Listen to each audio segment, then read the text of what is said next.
Hello, listeners. You're joining us at Kino Inferno. We're outside Buckingham Palace in this queue that goes on for 50,000 miles. So when I say we're outside of Buckingham Palace, we're actually not anywhere. We're not in London currently. We're at Land's End, but we're at the very back of the queue, waiting to see an old woman's corpse, the corpse of the Queen Elizabeth II. Naturally, we are going to pay our respects. Stop talking, Mark. This is a solemn occasion. No one needs your input.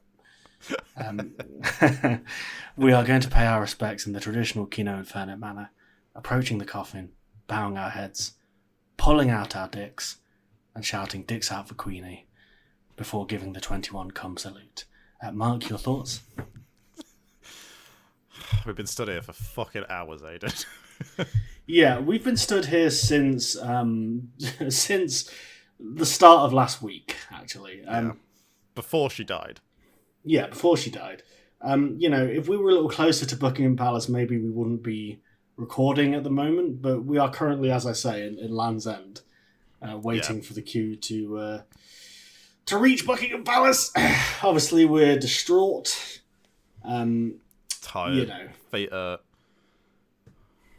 But we decided we're going to record because we obviously love all you folks and you're all clearly in mourning just like we are. So yeah, and we are respecting the nation's imaginary friend. So why not do our imaginary friends episode? Mark took an ill-advised sip of his drink for that long. I did. I nearly spat it all over my microphone. Fucking hell. I thought we'd already gone as tasteless as we possibly could with this intro bit, but look, there is nothing tasteless about the 21 cum salute for royalty, alright? Admittedly, it takes a lot out of it when it's just you and me trying to come 21 times before being ejected from the building. We have been practicing, though. We have in the queue as well. I'm surprised to be clear, nobody's called the police. We have been relentlessly masturbating this entire time. So should we talk about some films? Oh, it's been a slightly longer wait than usual, but we're back, baby. Yeah, it has been a little while, isn't it? Because we both have lives and jobs and responsibilities and things that we have to do. No, Mike, it's because the Queen died. Yeah, mostly that. Queen are gone. Where did my queen go? Straight to Imagine hell. Diana's just waiting up there with a crowbar for her. Well, I think Meghan Markle's just relieved that she can take an Uber now.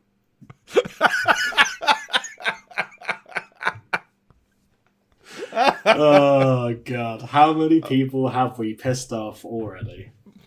Do you know what? I don't fucking care. Let's talk about Drop Dead Fred. Well, let's introduce the premise of the episode, because we've just been doing bits about Queenie this entire time. So, you're listening to Kino Inferno, your favourite movie podcast. If this is the first episode that you've listened to, then sorry, I guess.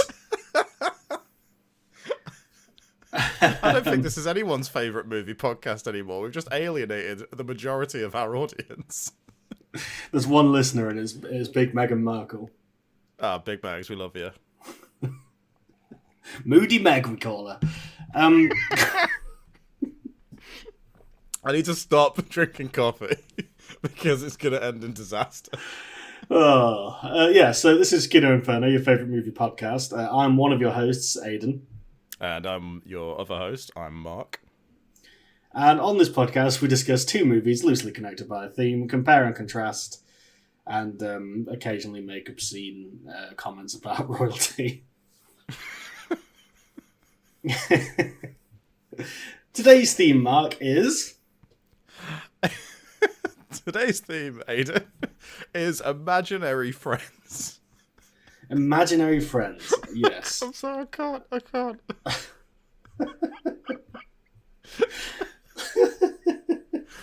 It's imaginary friends, okay? We're talking about movies about imaginary friends. Sure. What else? What movie did you pick, Mark?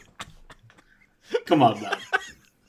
I'm sorry, I'm still reeling from the 21 cum salute. Dicks out bikini. Let's start that hashtag going. It's been a while since we've started a hashtag. So my choice for this was Drop Dead Fred, which is a film that I watched many, many times as a kid, but hadn't seen for a very long time. And we'll get into this when we get into the actual meat of the episode. But appropriate given the subject matter of the film, that you've not seen this since you were a child and you're returning to it now as an adult.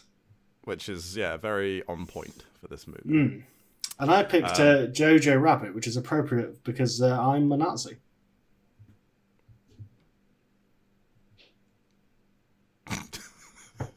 Psych, no, I'm not. Honey, why'd you call him Drop Dead Fred? Because that's his name, Daddy. Like many small children, Lizzie had an imaginary playmate. Drop Dead Fred is going to teach me how to cook today. Someone she could talk to. Sugar? Yeah. Someone she could share with. Oh, Grandma Bun! Someone who would never let her down. No more Drop Dead Fred. Period.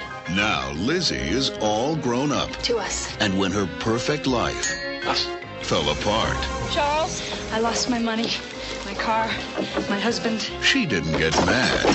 Drop Dead Fred. She got Fred. So, Drop Dead Fred is a black comedy fantasy movie from the year 1991, which basically chronicles the spiraling life of Elizabeth Cronin, who has what can only be described as the worst day of her life.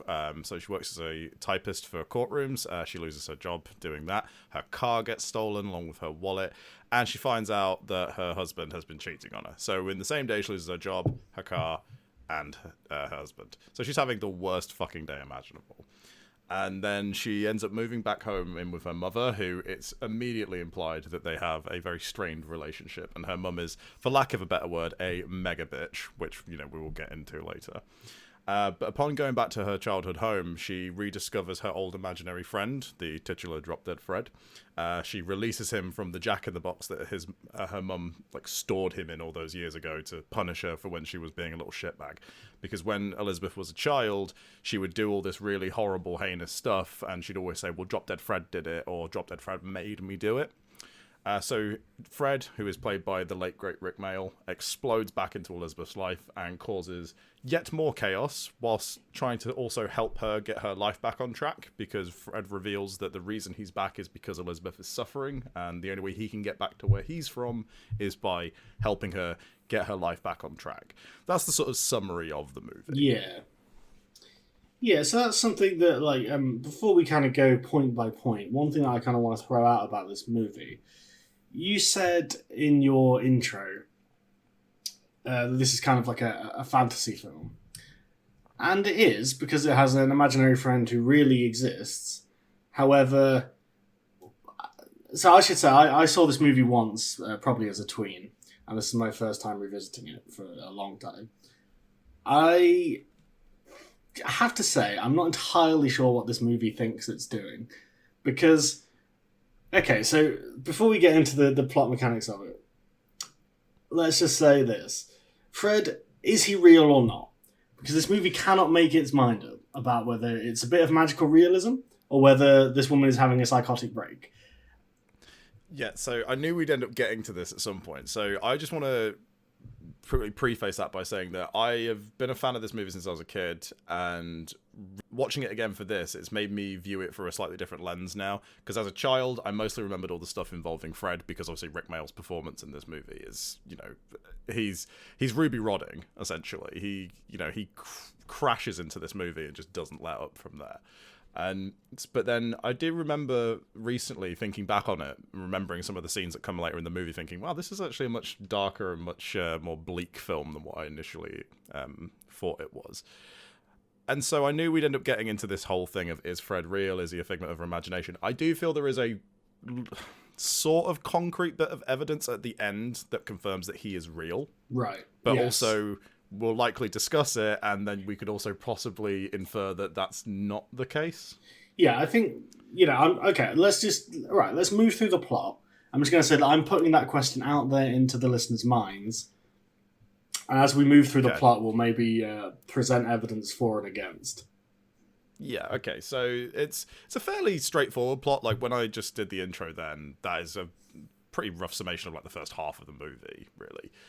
So yeah, the start of the movie, you literally just watch Elizabeth's life fall apart in a scene that feels just quite... What's the word for it? I was watching it now, and it felt very... I don't know what the word is for it, but it was quite depressing, I think, to watch this woman's life just sort of fall apart in front of her. And again, you go into it thinking this is a movie that is aimed at children as well, and like I just think that opening really would turn off. Maybe a lot this of is people. another question we can put into the listener's mind, which is, who is this film aimed at?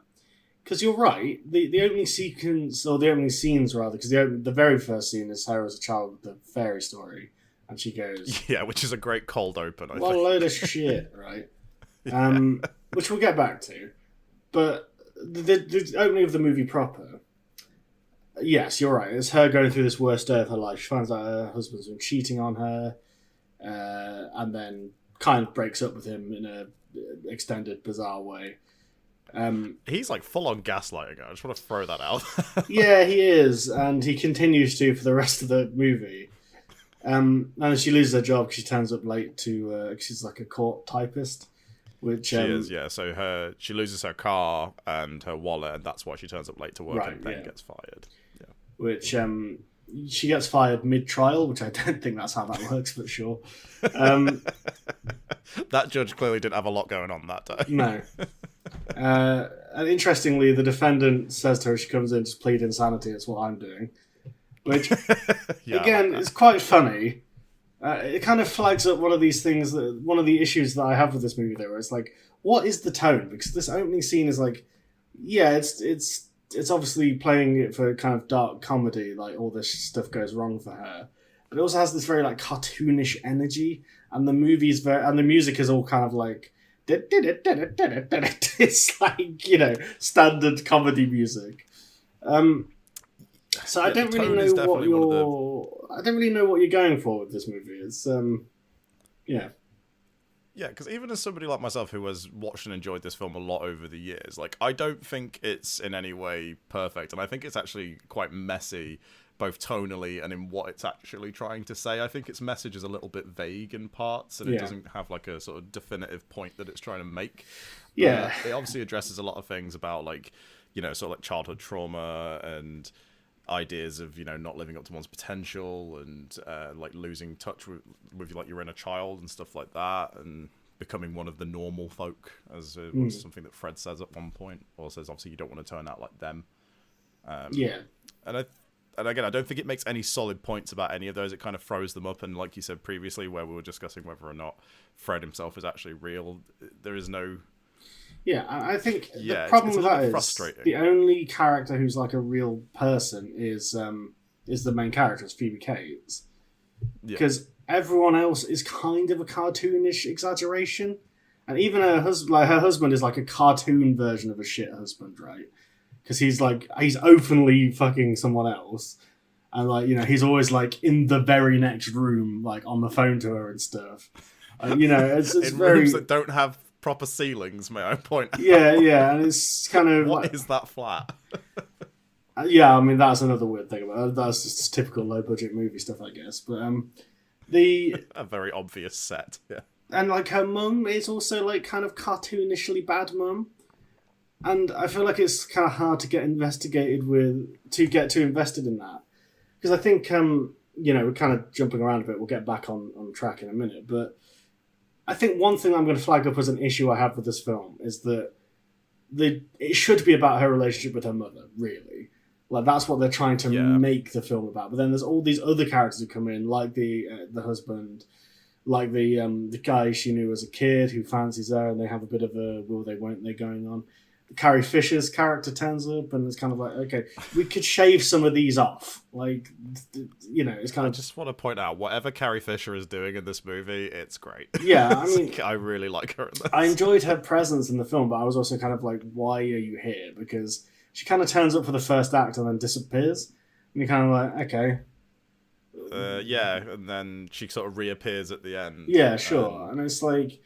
Right, I'm not really sure what this character was contributing beyond just being someone for Phoebe Cates to talk to. Like, it's... Yeah, I think she's kind of there to show that she does actually have a friend and she does have somebody that she can confide in. And the way in which Carrie Fisher's character actually interacts with her, especially after what Drop Dead Fred causes to happen, shows that she clearly knows that she's had a lot of like mental problems or mental health problems, should I say, and is very supportive of her friend.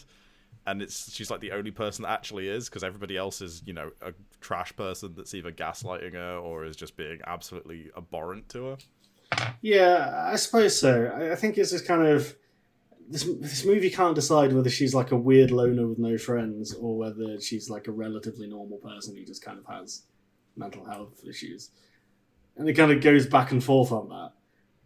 Because also, I mean, we should go point by point, but the one thing I think is interesting to keep track of is like the other characters' reactions to her antics, which obviously they think is just her being chaotic. Obviously, she blames it all on Fred, who may or may not exist. But so for example, a good example of this is the guy who, he was friends with her as a kid, so he remembers the whole Mickey is his name. He remembers the whole shenanigans with Drop Dead Fred, but he's into her as an adult. And like, there's a really weird scene where they go on a date and like Fred's trying to mess it up. And he's like, I love that scene. Pouring water everywhere and like throwing spaghetti around and shit. And this guy is just there like, lol, this is good. I'm also gonna throw some spaghetti. It's like... Yeah, he says he has always admired her free spirit and the fact that she'll just do stuff, which obviously is the stuff that Fred influences her to do. Yeah. So, but if you were on a date with someone and they just started throwing their food around, and like just picked up their plate and just tossed it, would you be like, what a free spirit? Or would you be like, what a fucking maniac? I feel like he only says that because he knows the shit that she's capable of and he's clearly into crazy. That's what that is. Well, like, sure. He basically knows that she will ride him like Seabiscuit after this. Good Christ. He knows. Good Christ. Well, you know what they say. We've already had the 21 come salute this episode. Nothing I say is going to be worse than that. All right, so let's go plot by plot. So we've gone from Phoebe Cates' character has broken up with her husband who is cheating on her. She's lost her job. She's at an all-time low. Her mother starts getting involved. Yep. And says, right, you're moving back in with me. And just hangs around and is annoying from then on. Shortly after this, basically, Drop Dead Fred re-enters the situation. Yeah, so Elizabeth, Phoebe Cates' character, goes back and lives with her mum, and her bedroom is exactly the same as it was when she was a child, which I think is a nice little touch, and it also does give you a little bit of an inclination as towards their relationship. But yeah, she finds in her room the Jack-in-the-Box that Fred was trapped inside, which we'll get into that later because we have a series of flashbacks throughout the movie showing Elizabeth as a child and the antics that her and Fred got up to. So she immediately tears open the box after... Well, no, she doesn't immediately, actually. No, what happens is she puts the Jack-in-the-Box down and she wakes up in the middle of the night and it starts spinning. So then she opens it and Fred bursts back out and his immediate reaction is, ew, you're grown up now. And he immediately just wants to go back to doing what they did as children. So he wants to just cause chaos, and he does. So he goes downstairs and stands in some dog shit and wipes it all over Elizabeth's mum's fancy new carpets and all over the chair, which is just peak Rick Mail goodness, in my opinion. Yeah. Probably the most recognizable bit from the movie. I've noticed whenever I mention Drop Dead Fred to people, the little lovely, lovely dog poo song is the main thing that people seem to remember. Yeah, I remembered that from the movie. And I find it kind of as unappealing now as I did when I first saw it. I think this is a fundamental issue for me with this film. It's like, I like Rick Mail a lot, to be clear, but I find the character of Fred to be almost completely off-putting. And I know that's part of it, but like... I just find it the whole thing is creepy to me in a way that I don't think was intended. Did mention this to me off mic. Yeah, we'll get into that. I'll breeze through the plot and then we can get into why you think this movie is creepy. Yeah. So, yeah, Fred essentially reveals to Elizabeth that he's back because she's in such a bad way, and now he can't get home, as he calls it, which is never fully elaborated on. He can't get home until she gets her life sorted out. So he's going back to hell. He's going back to hell because he is a demon. So, yeah, Elizabeth tries to put her best foot forward. She at first tries doing what her mum suggests, which is to make herself look more like a grown-up, because she remarks that Elizabeth's sort of fashion choices are very childlike. I wouldn't necessarily agree, but her mum is a bitch, so, you know, whatever. So she gets her a makeover. She's like, oh, yeah, Charles will definitely take you back after this, which doesn't really work. And we have one of the most sort of devastating scenes in the movie where she has a makeover and such. And now she's basically told Fred to just get lost. She's like, I don't need you in my life. You're chaotic, and I just need to, you know, be a grown-up and get on with this. So Fred runs away and gets hit by a fire engine. Yeah. Leaving just his shoes on the road, which is a fun little visual gag. Can Fred die? This is something that I also want to get into. Can Fred die? Because I'm led to believe yes, he can. Because she's concerned about the fact that Fred might go into a garbage crusher at one point. But then he also gets hit by a fire truck, as you say, and seems to be largely fine.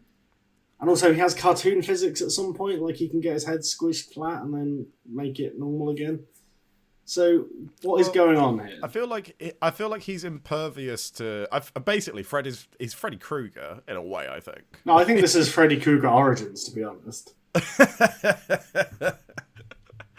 Drop Dead Freddy Krueger would be a great movie. But no, yeah, I think with that, I feel like Fred, he has like a physical form, clearly, because he gets hit by a truck and, you know, like he's malleable and stuff. But I think he can die in a sense. It's kind of hard to talk about it without going further down the line of the plot.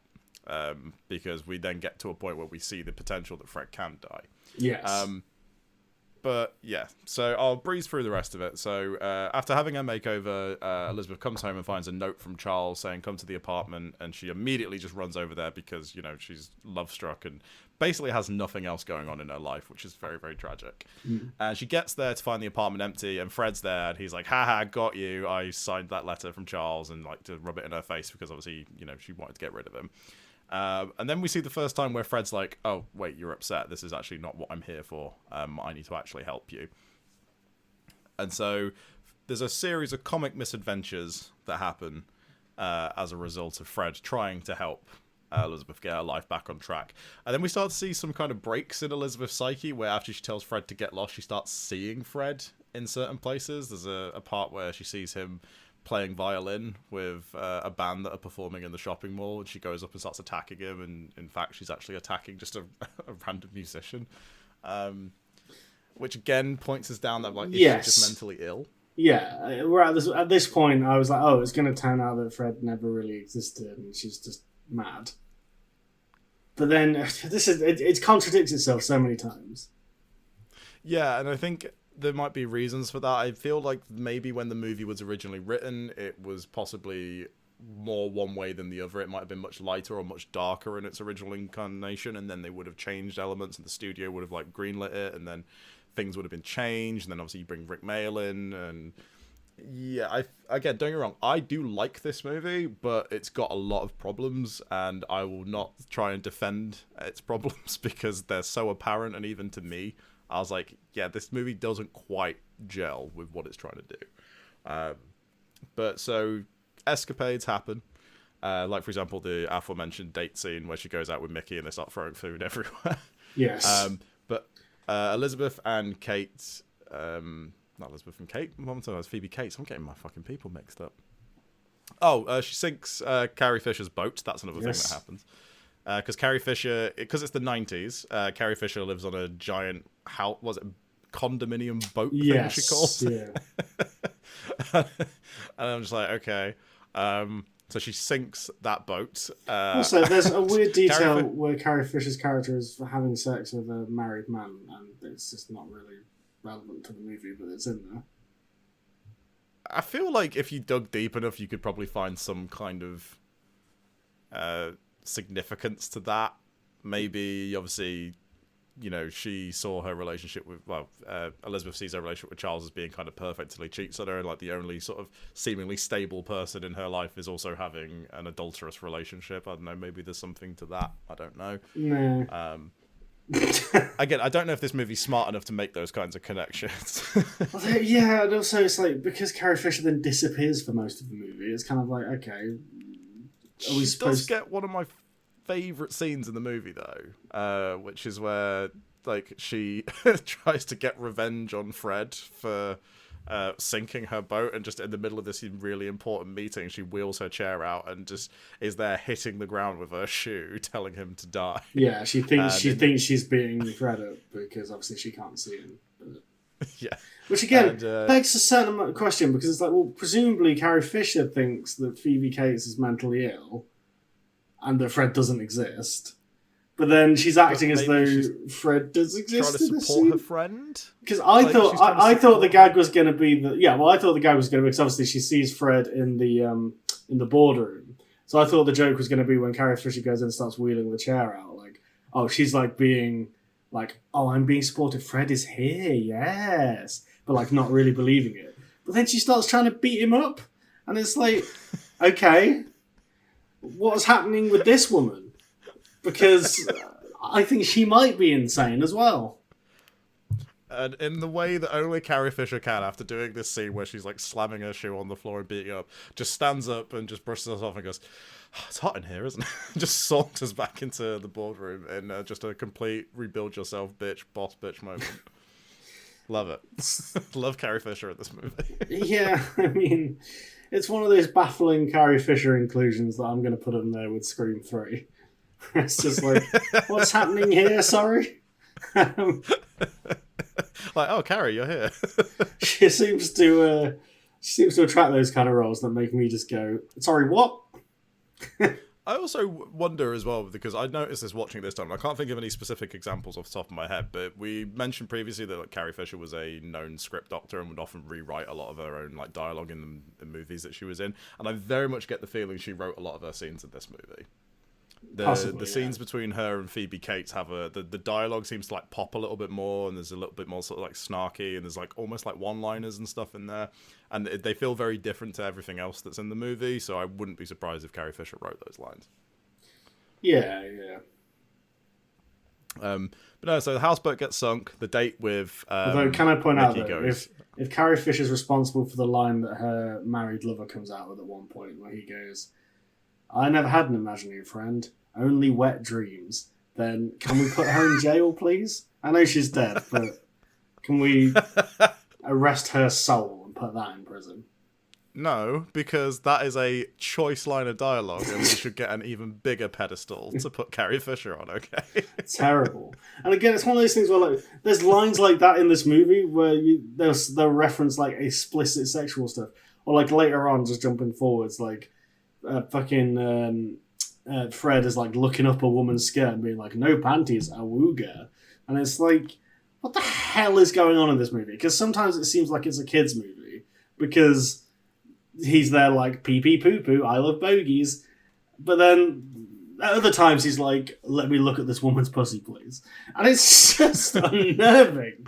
Like, I don't know. He looks up two women's skirts in this movie because he looks up Elizabeth Mum's skirt at the beginning and gets one of my favourite lines in the movie where she goes, cobwebs, which I just think is really fun. See, again, it's just so creepy. Like, what the hell?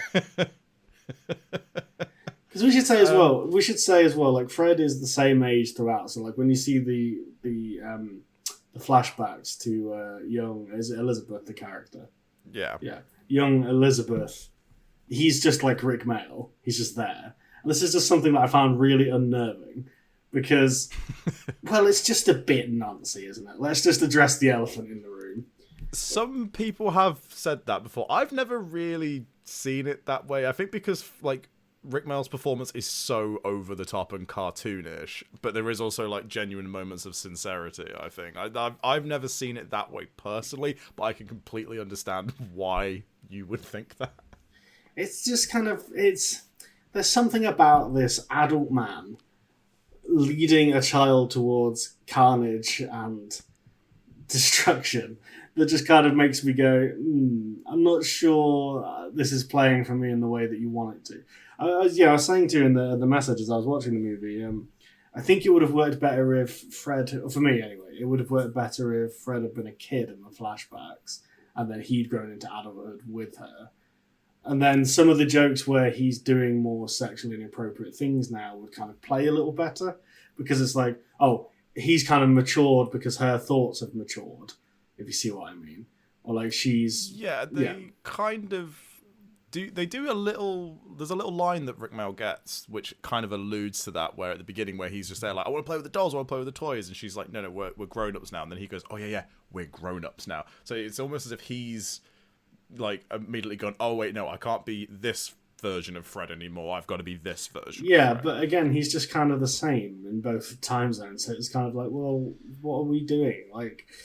I mean, what are we doing is the catchphrase of this movie, I think, for me, because it's just like the tone is so strange, and I can kind of see what they're going for, but like, I just watching it. I think this is why when I watched it as a kid, I was kind of put off by it. Is like, and the comparison I made to you in our DM was, it's a bit like the live action Cat in the Hat movie, where the tone is just so all over the place that it becomes unsettling, because it's like, it's on the face of it very brightly coloured, kids, cartoony kind of vibe. And in the case of Drop Dead Fred, like most of the humour is like, pee pee poo poo, I did a fart. And you're kind of like, okay, sure, so that's like a kid's movie. But then there'll just be these really weird adult elements, and it's kind of, and like the whole theme of like, you're mentally ill. It just doesn't... I think maybe a more skillfully directed film could get away with it, or a more skillfully written film could get away with it, but... I do agree. I do agree that, I feel like the script for this movie needed some work, and I think the direction is weirdly flat, but also appropriate in a lot of areas, I think. I think they just don't know how creepy this film could be, is the thing. It's not like they've... I don't think they've done it deliberately, is my thing. Like, I don't think it's deliberately unsettling. I think it's just... No. They wanted to make, like, a quirky comedy, and that's what they've made. Whereas I think if someone had considered the creepier aspects more, like, even if they'd leaned into it more, like, it could have been a more interesting experience. I feel like it's more, as well, just a product of the time it came out, in the... It's to try and strike a balance between the idea of like it's an imaginary friend with all this fantastical stuff, coupled with the idea of maybe this character is actually mentally unwell. Like, you see a lot more of that stuff these days, and you've seen it handled a lot better. Yeah. I'm trying to think off the top of my head of examples, because I'm like, I know I've seen things like this. Okay. Also, the movie that we're going to talk about after this very much kind of springs to mind. Well, I mean, can I just throw out there Donnie Darko? Do you know what? Yeah. Imagine Donnie Darko, but Fred the Rabbit is played by... Is it Fred? It's Frank the Rabbit. Frank the Rabbit, yeah. Played by Rick Mail. That'd be incredible. But yeah, I feel like other films and other TV series and stuff have come along since this has been out and have done these ideas a lot better. I feel like maybe because it was... I wouldn't exactly say this was like a new thing at the time it was made, but particularly in like film, I can't really think of many examples prior to this that try to delve into those subjects. Yeah, I mean, it's... Again, I feel like it's just a film that hasn't really thought through what it's trying to do. I think they've got as far as what if your imaginary friend came back when you're an adult. And that's kind of where they left it, because this film has a personal pet peeve of mine, this movie. So there's a bit later on, glossing over some stuff that we don't really need to talk about, because the second act of this movie is pretty much just fucking, they go to a different place and Fred creates some hijinks out of the place. Chaos ensues. Yeah. But, so there's a sequence, or a scene, I think it's in the third act of this movie, where Elizabeth's mum takes her to a psychiatrist, or rather, it's a child psychiatrist. It's quite funny, but and they give her some non-specific meds, right, to cure her schizophrenia ? But to suppress the imaginary friends, I guess, is what Yeah. they're trying to do. which, fine. But the problem here is, if Fred is real, why is it that when she takes the drugs, he becomes lethargic and can't do anything? Because surely... Again, I think it's a Freddy Krueger thing. You know how, like, in the Nightmare on Elm Street movies, Freddy gets his power from people being afraid of him. Like, Yeah. That's how he's able to do what he does. I feel like it's along those lines where the pills suppress parts of Elizabeth's brain that allow Fred to latch onto it, I Sure. guess. Or, I mean, we're putting way more thought into it than what the screenwriters And do. this is the problem, is this is what I was getting to about a pet peeve of mine, is it's one of those movies that's like, hey, don't take medication for your evident mental health problems that are ruining your life. That's boring. And it's like, okay, some people Yeah, some there's a bit of people a some, lost message some there, people isn't need meds to live, Yeah. you know? And like, Yeah. I'll be real with you, if this is a movie about a mentally ill woman, rather than a movie where a literal magical imaginary friend turns up, this woman needs medication. She's having trouble with life. I do think my personal stance on it is I think due to what happens at the very end of the movie, I think Fred is real, and there's like other little things throughout the movie that imply it. Like, for example, you say that they go to the child psychiatrist office, and there's all those other children there who all have imaginary friends who Fred knows, and they all, they're all friends, and they even mention, like, don't let her take the pills, because I can't remember the other imaginary friend's name, but they say, he took a, he's now dead, basically. They imply that he's dead as a result of the pills. Again, this is just a baffling piece of lore that they drop midway through this movie, where it's like, okay, so all imaginary friends are real, and they all know each other, and they all presumably come from the same place. But also, they can all be killed by taking medication. It's very strange. Because also, something else that happens... It's more thought. Something else that happens in this movie, which, again, we're skipping ahead, but this just to finish this point off, is like... So, when she makes peace with her inner child, or whatever is happening at the end of this film, Fred goes, I don't need you anymore. See you later. You don't need me anymore. I've got to stay here. But then we find out that he's latched on to... what's the guy's name? Mickey. Mickey's kid. Fred is now appearing to her, and it's like, okay. Yeah. So, And what also is what I happening want to point here? out about that scene as well is that he's appearing to Mickey's daughter, but Elizabeth can't see him. Yeah, because she's So now he only in appears the to realm of adults. Yeah. Yeah, even So- though Fred has appeared to her previously. Fred also doesn't acknowledge that she's there. No. Well, I think that's just because he's saving face. Like, he's there for the... True. I feel like that maybe there should have just been a bit where you see that he's like, oh, it's her. He does actually, like, pay Well, service it begs to the that. question, is Fred real? Is this somehow... Mickey has mentioned Drop Dead Fred in passing to his daughter, and she's just created her own version of it? Or is Fred literally there? It's baffling. I mean, it's possible, because I don't know, because obviously because Mickey's daughter is being looked after by a babysitter that she's terrorizing, because Mickey, when he's first introduced, mentions that he's divorced. So his daughter is going through a lot of the same sort of things that Elizabeth did as a child. So obviously there's that parallel that's drawn there, and that's why Fred probably goes to her. Maybe Fred deals in damaged children, who knows? I think he Which is a very damages creepy children. sentence. Yeah, see what I mean? This movie is Said weird. it. This movie is creepy. But yeah, the third act of the movie, just to breeze through it. So Fred and Elizabeth have the bright idea that they should go to her. This husband movie is... Charles's Right, sorry. wine No, parlour. I tell you what. We were saying what movie is this like, right? Sorry, it's just occurred to me what this film actually is. This film is The Babadook, right? This is The Babadook. Except that movie knows that it's fucking creepy. The Babadook is this movie, but from the mother's perspective. Yeah, right. I genuinely think this. Like, Elizabeth's mum, they make out like she's this mega bitch, as they keep saying. And, like, she is a bit terrible, don't get me wrong. But at the same time, her child is a little psychopath. Like, like, you know the scene with I mean, you were going to get to this, where you have the flashback to her parents divorcing seemingly on the spot, or separating on the spot. because it's a bit Elizabeth made a terrible mud pie, which is quite the sentence. Yeah. With Drop Dead Fred, and then her mum came in and was like, "What the fuck? Why have you destroyed the dining room?" And then she locked Drop Dead Fred away in a fucking Jack in the Box. Oh, Jack in the Box. And it's like, if you ever touch this Jack in the Box, I'll send it to be destroyed. And the dad's like, "That's bang out of order. How could you?" And like, I don't mean to stick up for bad parenting here, but I'll be honest with you. I think she's been pushed to the edge of her sanity by Drop Dead Fred. Do you know what I'm saying? I'm not saying she deals with it well.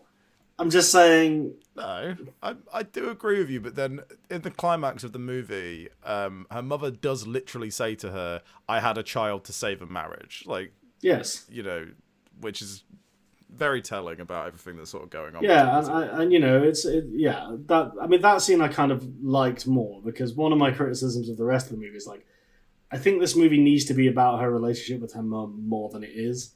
Like, it just kind of introduces the mum to be like, she's kind of bitchy, and Fred messes things up for her in comical ways.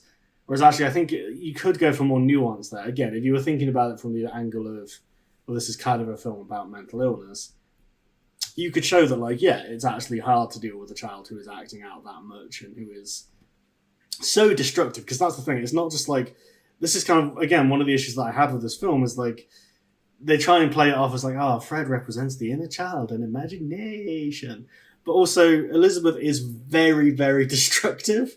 Like, and when I say destructive, I mean ruins rooms, destroys houseboats. You know, it's not just a case of like, oh, he made a bit of a mess, but it's all right because we're playing with our imagination. It's like... Well, I mean, you know, there's this flashback scene where Fred wakes her up in the night to say, "Let's play burglars." Exactly. Crash the house and steal shit and go to bury it in the garden. And then Elizabeth's dad gets arrested for it. Exactly. And like, I'm not being funny, that would push anyone to their limits, right? I think bearing that in mind, it's quite reasonable that the mum's like, "Don't ever touch this toy box or I'll fucking kill Fred." But yeah, your third act of this movie, just to breeze through it. So they decide to attend her husband Charles's wine gala and attempt to try and get him back. That doesn't work. Right. And then it's after this is where she's taken to the child psychiatrist and given the pills. She gets back with Charles, and again in a sort of montage of just, honestly, just kind of upsetting, just seeing her trying her best to be like, "Oh, let's go back to the way things were," and obviously he's just not interested whatsoever. He just wants somebody to cook and clean for him whilst he goes off and shags his mistress, and she's just taking the pills. He's even putting the pills in her mouth. It's genuinely quite distressing. It's bizarre, actually. And then you see that Fred is getting weaker and weaker, and I do like the sort of visual cue that his outfit is getting more and more washed out the weaker he gets. I always like little touches like that. And she's got the last pill to swallow that will get rid of Fred forever. And again, what are the rules? What are the rules? I'm sorry. I like how there's a dosage that gets rid. This is what I'm talking about. It's like, what are the rules here? Because, okay, fair enough if the pill just made Fred go away, but then when she stops taking the pill, he comes back. That would make a certain amount of sense if we're going for a metaphorical kind of like thing here. But why is it that every pill she takes makes him weaker and weaker? I don't understand. Again, until there's one left that she has to take to kill him. I can't help again but see the comparisons between him and Freddy Krueger, because in those movies they take a drug called Hypnosil, which keeps Freddy away. Yeah, but again, in those movies, Freddy literally exists. He's an external force who can enter your mind. This movie, I don't know what the hell is going on, and it scares and confuses me. Because it gets even weirder then. So after... it gets really weird. Yeah, go. Yeah, it gets really weird where... so when Elizabeth's about to take the final pill, Fred tells her, "Just look in there," and then she overhears Charles on the phone talking to his mistress. And then this is there's one part of this movie that I do find creepy, and we will get to that. But it's where... So basically, Fred's on the floor, and he says, "Come here," and then Elizabeth falls into Fred, and then they kind of fall through the sky. There's this really weird sequence of like clouds where they're whispering to each other. Yeah. It goes really fucking weird at this point. And then they end up in this like exaggerated version of Elizabeth's childhood home, wherein Fred then walks Elizabeth through the house to have her confront all of the demons from her past, which is kind of weird because I've always sort of felt like Fred is in some ways an embodiment of all of her demons. Yeah. But he's kind of not. So, like, obviously Charles is in his car and he's like, get in with me. So she removes the hood ornament and, he flies away like a deflated balloon. She confronts the mother, the mega bitch, and eventually finds her childhood self upstairs in the house, like, masking taped to a bed. And releases her. And remember when I said creepy? Yeah. Yeah. And then she's sort of reunited with her inner child, and then she gets the courage to leave Charles, and then, she sort of just gets on with her life from there. Yeah, and, you get a scene where she says goodbye to her real mum, like she moves out. That is probably my favourite scene in the movie, all things considered. I think that scene's good, mostly. But I kind of feel like it would mean more if we'd had more of a sense of what the mother was like, and why she ended up in the way she did. And I know we're supposed to draw some parallels between the two, but I think that's something that could have been clearer. I think my favourite moment in that scene is the hug that she gives her mum, which is one of both almost forgiveness and pity. Yeah. Mostly pity, because I like the fact that that's then followed up with the mum by saying, "You can't go. I'm going to be so lonely." And it's like, is that all you want your child for? Is that you just don't want to be on your own? And that could have been something that, I feel like they could have leaned into this more when they go to the imagination realm or whatever's going on there. It could have been interesting to kind of have the sort of her like mental projection of her mother versus the real person. And I guess there's kind of some of that going on because the mental projection is the mega bitch. It's just saying all four things for the sake of it. Whereas the real version, I don't think it's that she doesn't care for Elizabeth. I think it's that she cares for her in a very selfish way. And, she obviously sees in her a reflection of her own marriage being destroyed. But again, and obviously, kind of blames her for her marriage being destroyed as well. So it's like, there's a lot going on that you could dig into, and that character can be sympathetic, unsympathetic, whatever. Again, it is quite like the Babadook. But anyway.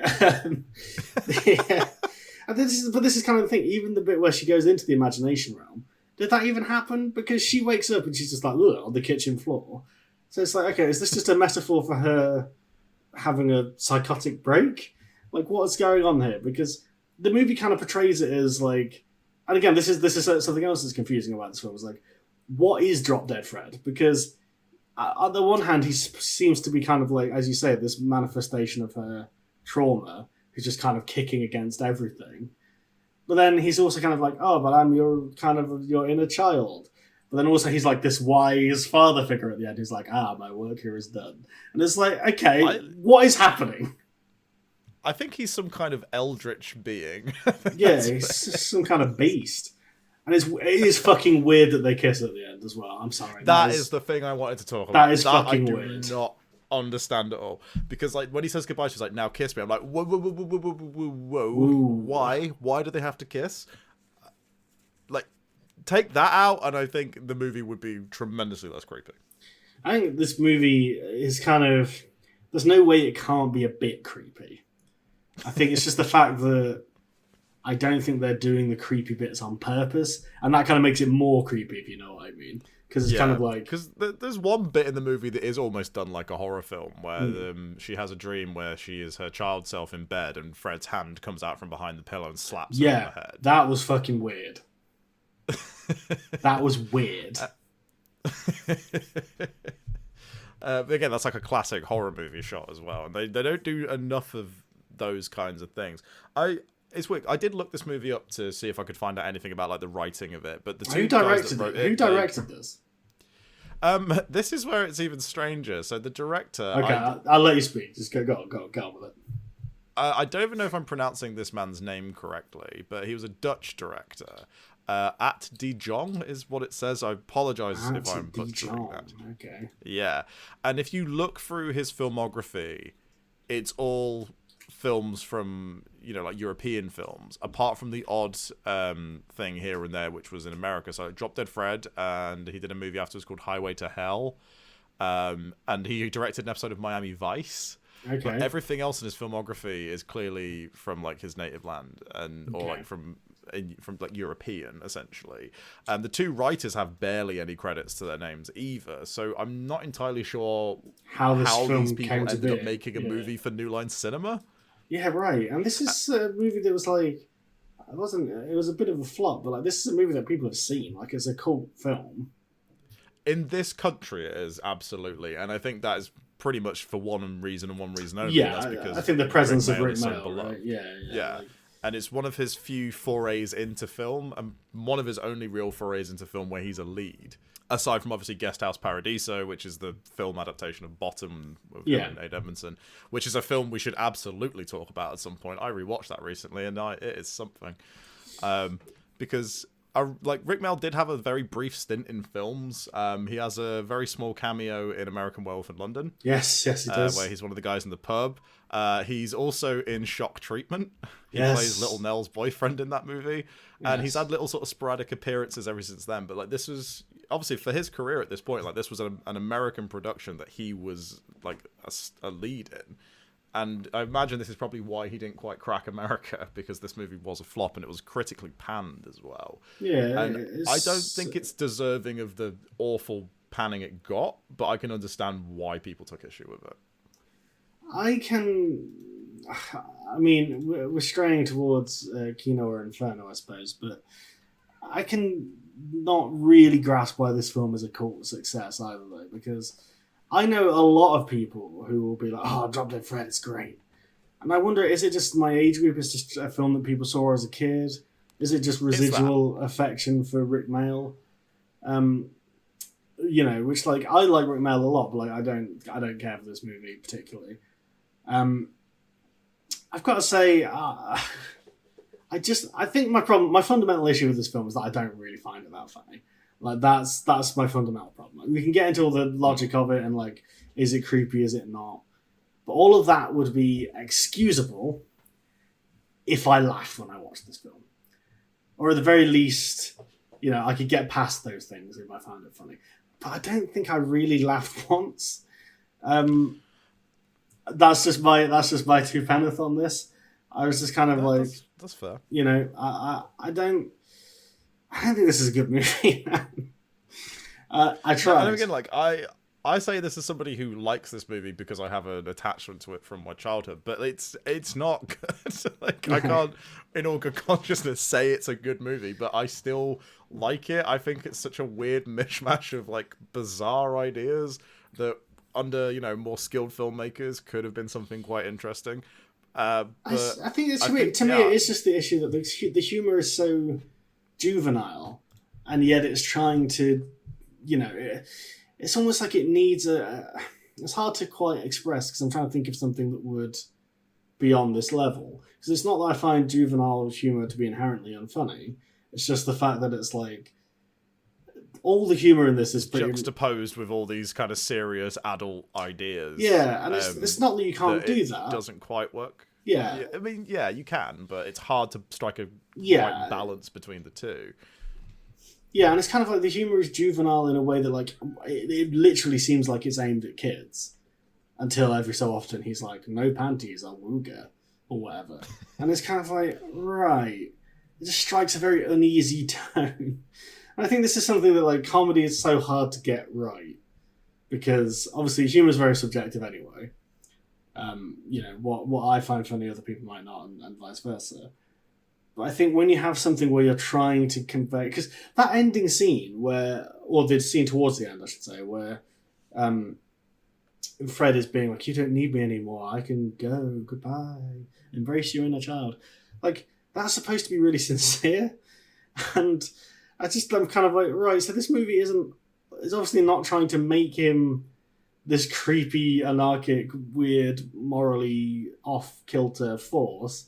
We're supposed to like him, but then all he does is like sow destruction throughout the movie, and not in a way that's funny to me personally, but also like, I think it would almost be better if, I said like I think it'd be better if Fred was a child in the flashback scenes. But I almost think it'd be better if Drop Dead Fred was like a less malicious seeming character.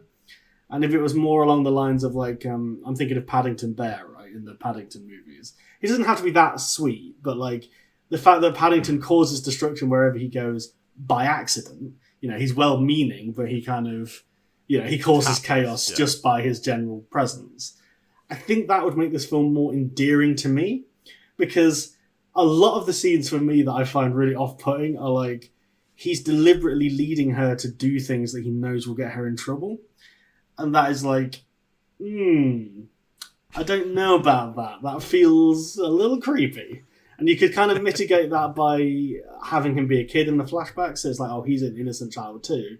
And then when he's grown up, he's more of a...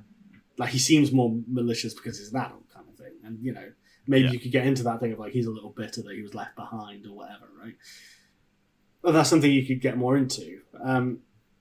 Or the other thing is just have him be more hapless, I suppose. Like, have him kind of be more of a Mr. Bean figure, I guess. Like, kind of just unwittingly causing devastation wherever he goes. But really, I mean, again, it's kind of like, I'm just rewriting a movie now, but like, if it was that thing of he was kind of trying to get her, so like, just as an example of like a bad version of what I'm talking about, right? You could go, okay, let's say we have a flashback where it's like, don't eat the biscuits, Phoebe Cates. Right, I'm going now. And then Phoebe Cates is like, I want the biscuit. And then Fred's like, you should just get the biscuit. And then they climb up the fridge or whatever, because it's like on the top of the fridge, let's say. And then the fridge like falls over and smashes into a bunch of stuff. That would be more endearing to me, because it's like, oh, well, that's just a child trying to be a child and unwittingly causing devastation. Whereas in this... it's kind of more in line with like a problem child as opposed to, smashing up the dining room and making mud pies. Yeah, because it's like... extreme. Yeah, and it's kind of, you're at a point where it's like, I don't really think like... I mean, I think, again, it's like the mum being kind of bitchy and kind of standoffish towards her would kind of make more sense in that version that we're saying, whereas Fred is a bit more hapless, because then it's like, okay, the mum is actually being unpleasant to a child who's just trying to exist kind of thing. Whereas in this movie, I'm kind of like, yeah, I would have a difficult relationship with my child if they acted out in this way. I wouldn't necessarily be trying to make them get back to their cheating husband, but like, you know what I'm saying? There's Babadook vibes.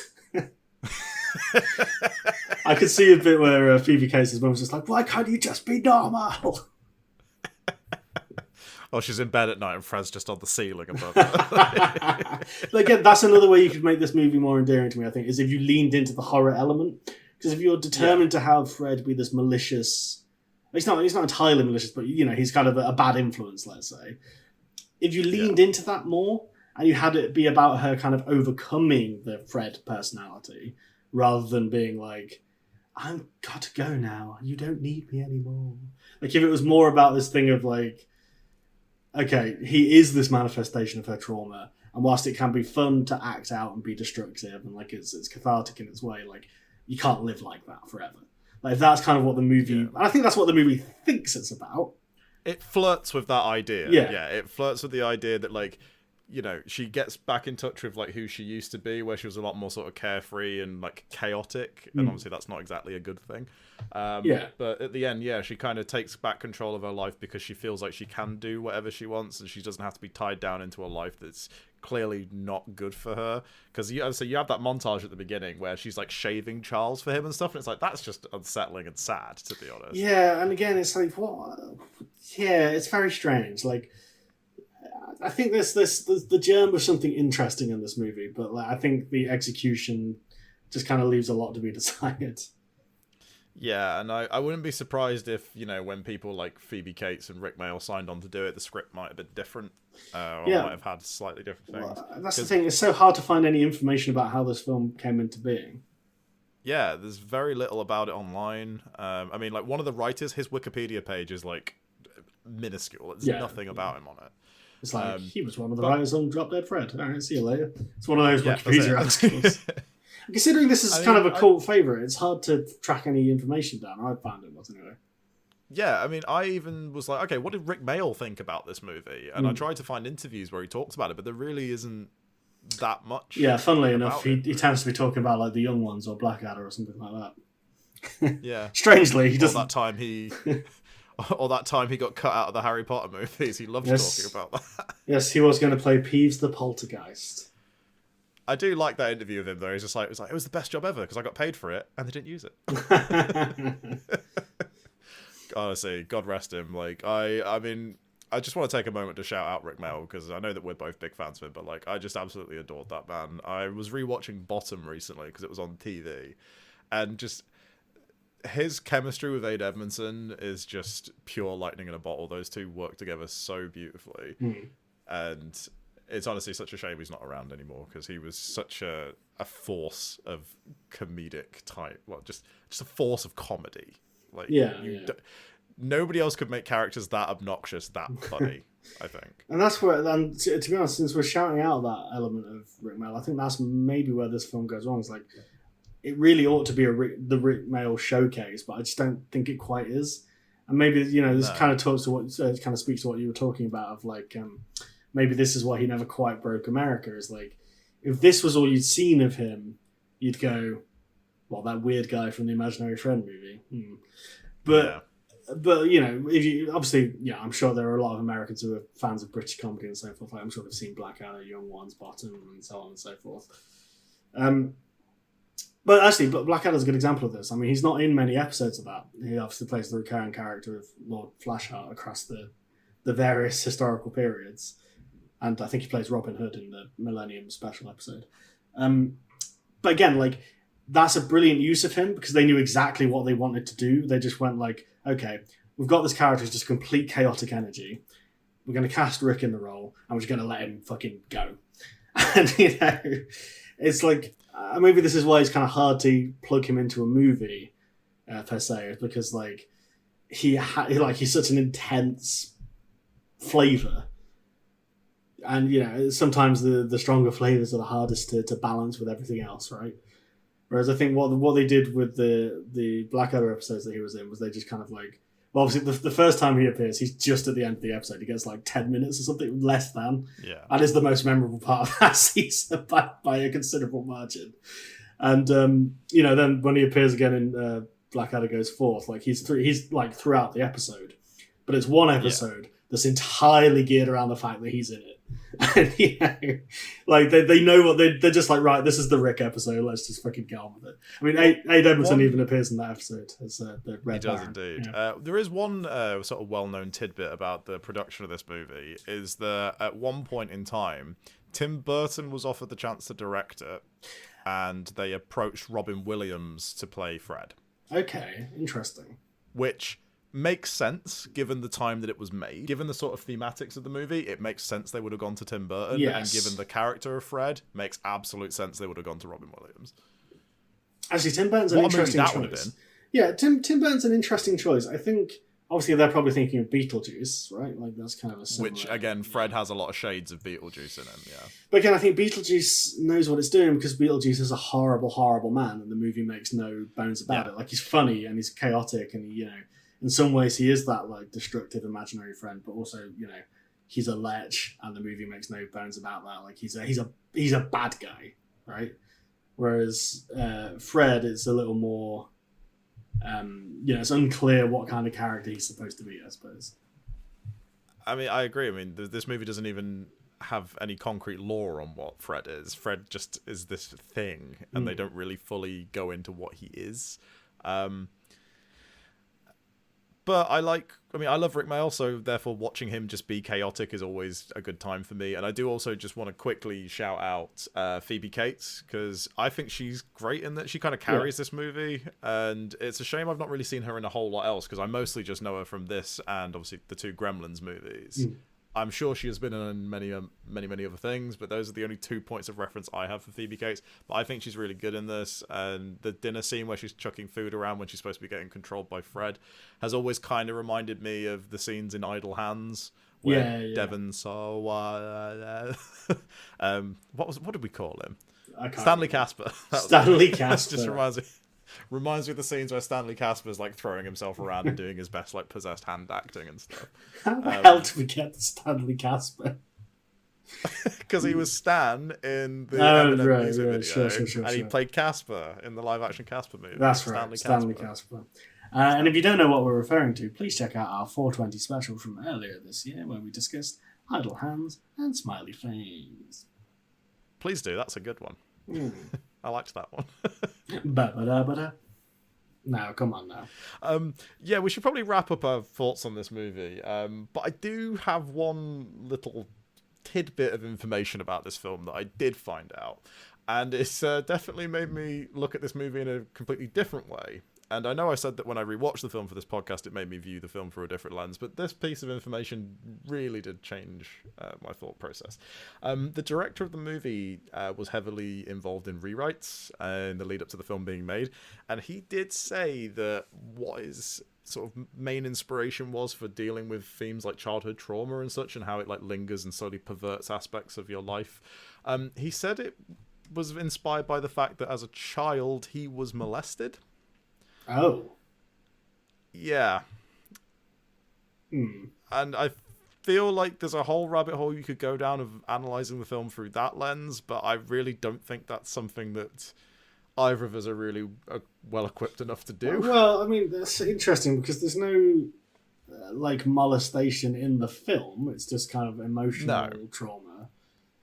But no, I mean, and it does reinforce that idea that he speaks of about how like childhood trauma does, spread out over the course of your life and infects different parts of it, and you can never truly quite get away from it. And I suppose elements of what happens to Elizabeth throughout the movie does speak to that. And obviously, she's subject to therapy at one point, and no matter what she tries to do to advance her life, like Fred is this thing that keeps perverting and destroying aspects of her life. And there is that there. It is unsettling that was the inspiration for a movie that is targeted towards children. Yeah, see, not to make light of anyone's personal issues or whatever, but it does seem like that's the biggest issue with this film to me, is like, why is it aimed at kids? Like, it shouldn't be a family comedy. Like, some of the stuff it's dealing with is like, or at the very least, it needs to think about like, what is it actually trying to say to, and actually, knowing that the director rewrote a bunch of stuff from what was the original script kind of makes sense to me, because this movie, like, it feels like it doesn't really, like, I would actually imagine the original script was more of a family comedy about an imaginary friend, and it seems like he added in a bunch of stuff about, stuff that he wanted to talk about, right, childhood trauma and that, and I think the stuff just doesn't sit well together.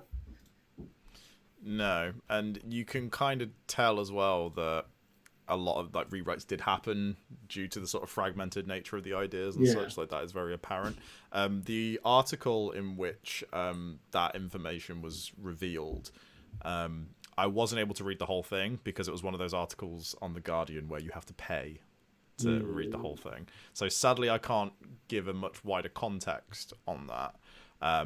But that information is out there, and supposedly, even though that was a big inspiration on the way that he approached the movie, he didn't tell anybody. Like, the actors weren't aware of it, or like a lot of the people involved weren't aware of it. But for him, it was there.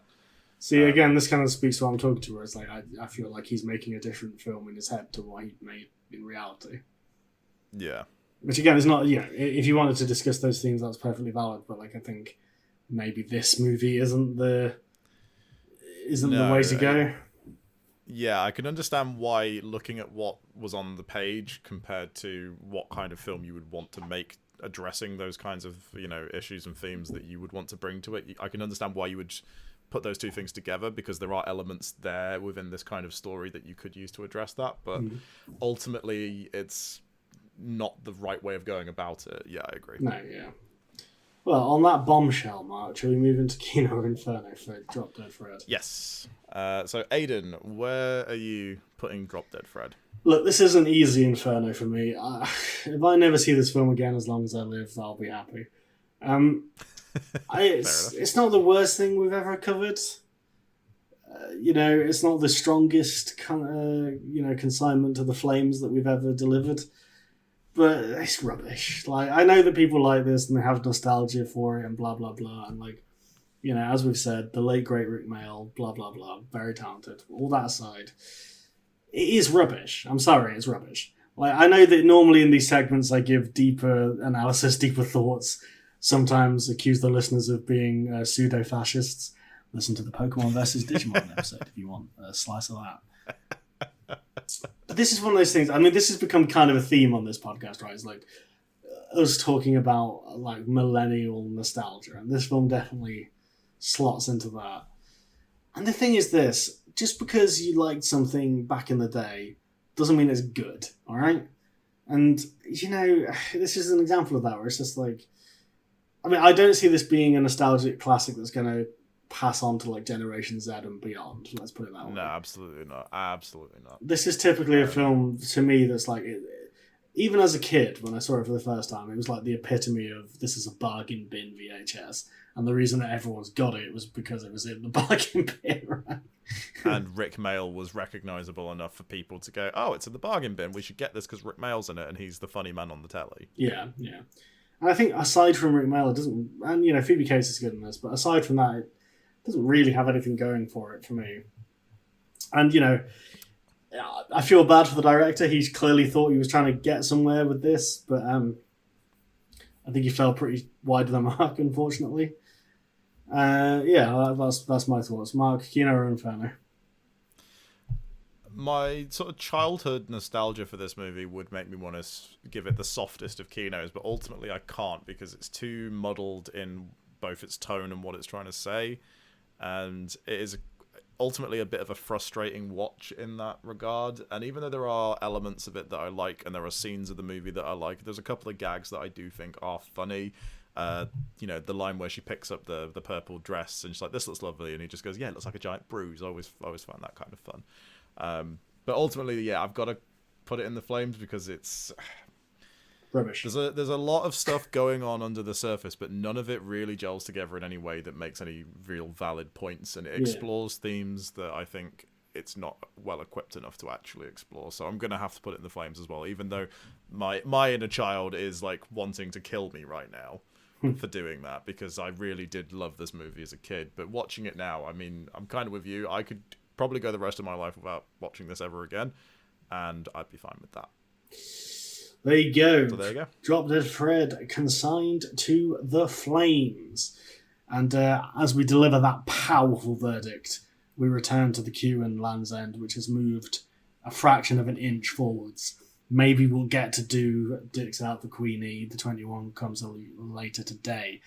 But to fill a bit of time before we do that, why don't we talk about another movie which features imaginary friends and dark subject matter being played for laughs. This is Taika Waititi's JoJo Rabbit. Here's Marshal JoJo. You're our top man. Prepare to leave the house. Today you boys will be involved in such activities as war games, ambush techniques, and blowing stuff up. I don't think I can do this. Was? Of course you can. When I was your age, I had an imaginary friend. Got me in so much trouble. Kids, it's time to burn some books. You're growing up too fast. 10-year-olds shouldn't be celebrating war and talking politics. JoJo Rabbit is Taika Waititi's 2019 comedy drama set in that most humorous of locations, Nazi Germany. It follows the story of Johannes Jojo Betzler, a young boy in the Hitler Youth, who has regular conversations with an imaginary version of Adolf Hitler, played by Waititi himself, as he tries to make it in the Hitler Youth, but is invalided out of it, and sent home with his mother, played by Scarlett Johansson. Whilst recuperating from an injury sustained in the Hitler Youth, he comes to find that his mother is hiding a young Jewish girl named Elsa in the attic. What follows is a story of Nazis. As the film progresses, Jojo has his vehemently held Nazi beliefs challenged by Elsa, and also by the slow realisation that his mother is part of the resistance. One thing to say about this movie before we start. Two things to say. One, this movie is based on a novel called Caging Skies. Yes. Which I haven't is read. by somebody. I've not read it either. By Christine, I think I'm saying this right, Luinen's book, Caging Skies. Now, from what I understand of the book, it is fairly it's a fairly loose adaptation. The book is very much a dramatic story, from what I understand, with no real... well, I won't say there's no humour in it, there might be, but certainly Taika Waititi made it into a comedy. I think it's more a case of... I mean, the author of the book, this Christina Lunan, I hope I'm saying that right, has basically come out and said, like, yeah, the film's very different, but that's fine. I mean, even the title's different, as you can tell. I personally think it's probably more one of those cases where Taika Waititi read the book and was like, I want to do a story that's a bit like that, and the script was too similar to the book to not credit the original novel, which happens more than you'd think. A lot of adaptations that aren't really adaptations are kind of like that, where it's a rights issue where they're like, this story is too similar to this book to not be credited as an adaptation. But again, I don't know the book, so I don't know how close it is. Like, from what I read, certain incidents that are in the film do occur in the book, but also, like, JoJo isn't a 10-year-old boy in the book; he's a bit older. Oh, okay. Like, I think he's like 18, 20 or something. Okay, that's the book. That but then he's also the film, yeah. Yeah, and he's a lot less of an innocent character in the book as well. Okay. Like a lot of the, so like as an example of something that I read that is in both. Like the bit at the end where he says to Elsa that the war is over and that Germany won. In the film, that's portrayed as like, oh, he's a young boy and he doesn't want to let go. Like, he knows that she might leave if she realizes she doesn't have to stay anymore. Which happens in the book, but in the book, he's keeping her as basically like a kept woman. And he's like, yeah. So there's like a more sinister angle to it. Far less wholesome. Yeah, okay. I think I might know which version of this story I prefer. Well, not having read the book, I'm sure it's good. It's, you know, I'm sure it's. I'd like to read the book because I would be interested to know, you know, how different it is and where the sort of deviations come in. The other thing to note about this movie is that it was mildly controversial on release. Yes, I remember due to the fact that people felt it was making light of, well, essentially, let's not beat around the bush, the Holocaust. Yeah, it's a little bit, I mean, I say a little bit, it's quite flippant in the way that it portrays this period of history. Well, this is something that I kind of want to put in the listener's mind as we move through our other thoughts. It's like, is it? Because, yes, certainly this is a comedy film that's set during the Nazi period of Germany. So on some level, some people will just fundamentally disagree with that, right? They'll just be like, you shouldn't make light of these topics at all. What I will say about that, though, is as we move through it, I kind of want to get your thoughts on individual scenes because, to my mind, what makes this film so effective is that initial lightness of touch kind of throwing you off a little bit. And obviously the humour is a black comedy, essentially. Like, it is, you know, it's making light of you know, or rather it's ridiculing the Nazi ideology, I suppose. As it so rightly should. But also, that is exactly how you mine humour out of scenarios like this, and it's the way to ultimately rob them of their power. So I agree with the way it goes about. But ultimately, this is also a film that's from the point of view of a child. So, you know, we kind of do see, and I think through the character of Elsa, we do see, like, the real horrors of what's going on. It's just kind of juxtaposed against the humour. And I think, to me, that's what makes it more effective. And I kind of do want to just, like, flag this up before we get into the discussion proper. Is like, I think the criticisms that I've seen of this movie, where people have kind of said, like, oh, it's making light of this, that, and the other, and oh, you never should. First of all, I do want to point out that Taika Waititi is of Jewish extraction himself. He's an interesting blend. He's a Polynesian Jewish gentleman. You know, so like this is something that, you know, affects his family directly. Like, his grandfather fought in the Second World War, for example. So, you know, I think there's this bizarre thing where, so I think it's a little bit uncomfortable to me when people kind of say, like, oh, you can't talk about effectively your own history in the way that you want to. You know, people, and that's not to say you can't criticize it. It's just to say that, like, there's this uncomfortable feeling of people kind of who are not directly affected kind of looking down their noses and kind of being like, you're doing this wrong, which I find a little bit off-putting, let's say. I completely understand where you're coming from with that. I mean, I know one criticism that came up once or twice was how the movie doesn't really make any direct references to the Holocaust itself. It's very kind of adjacent to that because it's taking place at like very much like the sort of dwindling end of like the Reich and stuff. Well, apart from the bit where Elsa is full on says, "I last saw my parents at the train station and they went to a place you don't come back from." Yeah, I don't know how much more direct you can be. Like, but like that was a criticism that comes up. But also, like you said, this is a movie that's being told from the point of view of a child, and more specifically, a child that is completely fanatical about Hitler. Yeah. And so, from that child's perspective, because obviously he's just so just bombarded with like propaganda about like how like this is like the way it needs to be, that I feel like he probably wouldn't be as aware of the more atrocious stuff that was going on, and therefore the movie obviously does treat it as slightly more adjacent as a result, because it's not exactly in his peripheries. As far as he's concerned, they're fighting the war for the right reasons, and they're going to ultimately win.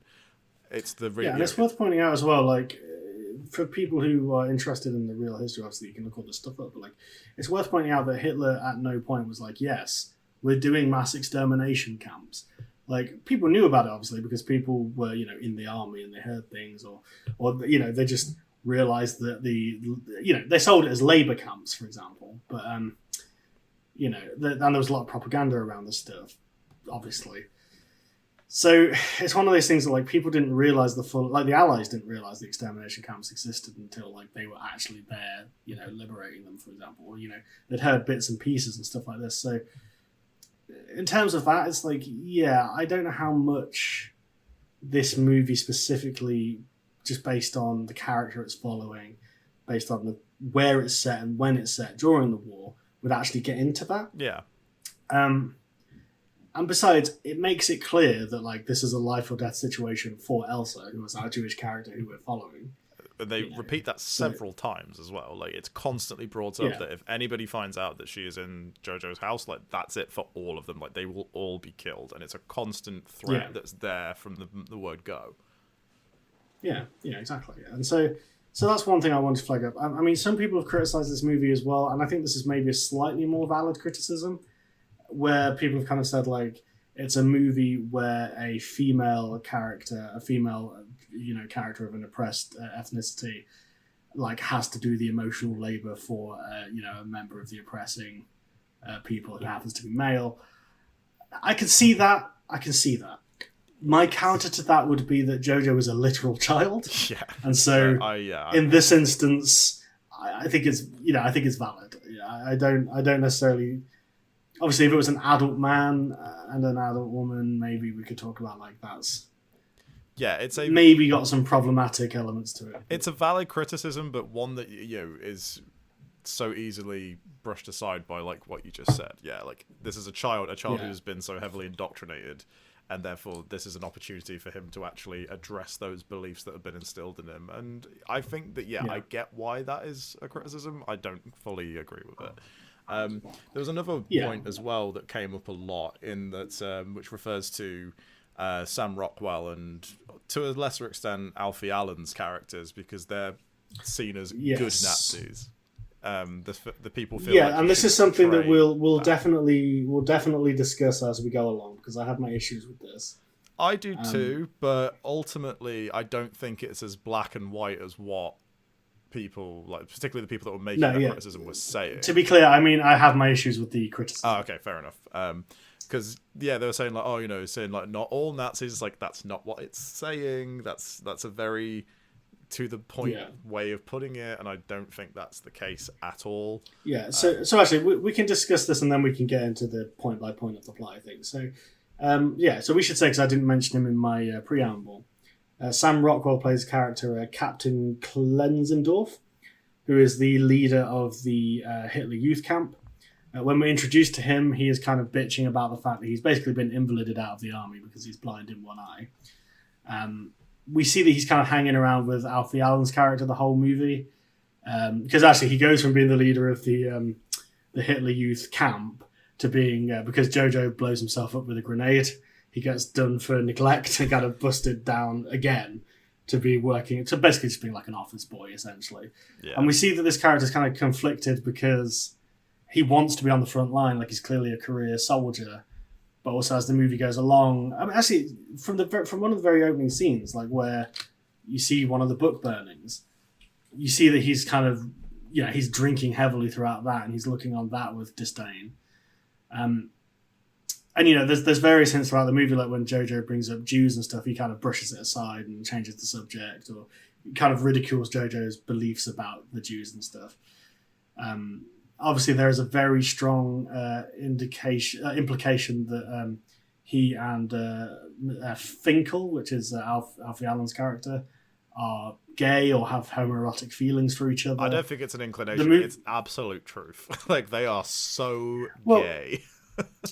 The thing is, it's they don't go into how much of a relationship these two men have, but it's clear that they're very close. And there's a scene where the captain yells at Finkel, and then takes him aside and says, "I'm sorry, I yelled at you. You're doing a really good job." And it's good. I should have been clearer. It's the bit where they lock eyes. Yeah. There's an extended scene of them locking eyes in a very romantic way, and also the slightly less subtle part in which you see the uniforms that Sam Rockwell really wants them to wear. Yes, which are basically like, imagine if like a bunch of Nazis did a production of Priscilla, Queen of the Desert. That's what I would classify that as. Yeah, and. And when he's showing them to JoJo, Finkel comes and he goes, "These are copyright. You can't copy them, okay? Don't get any ideas." It's and there's the way that Sam Rockwell's character talks about them, being like, he shows that he kind of clearly has like a flair for like textiles.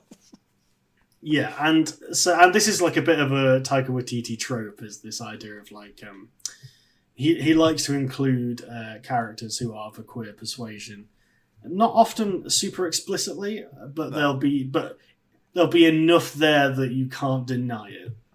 Yeah, I mean, as far as I'm concerned, those two characters are raw dogging every time the Gestapo got their backs turned. Like, that's just the way it is.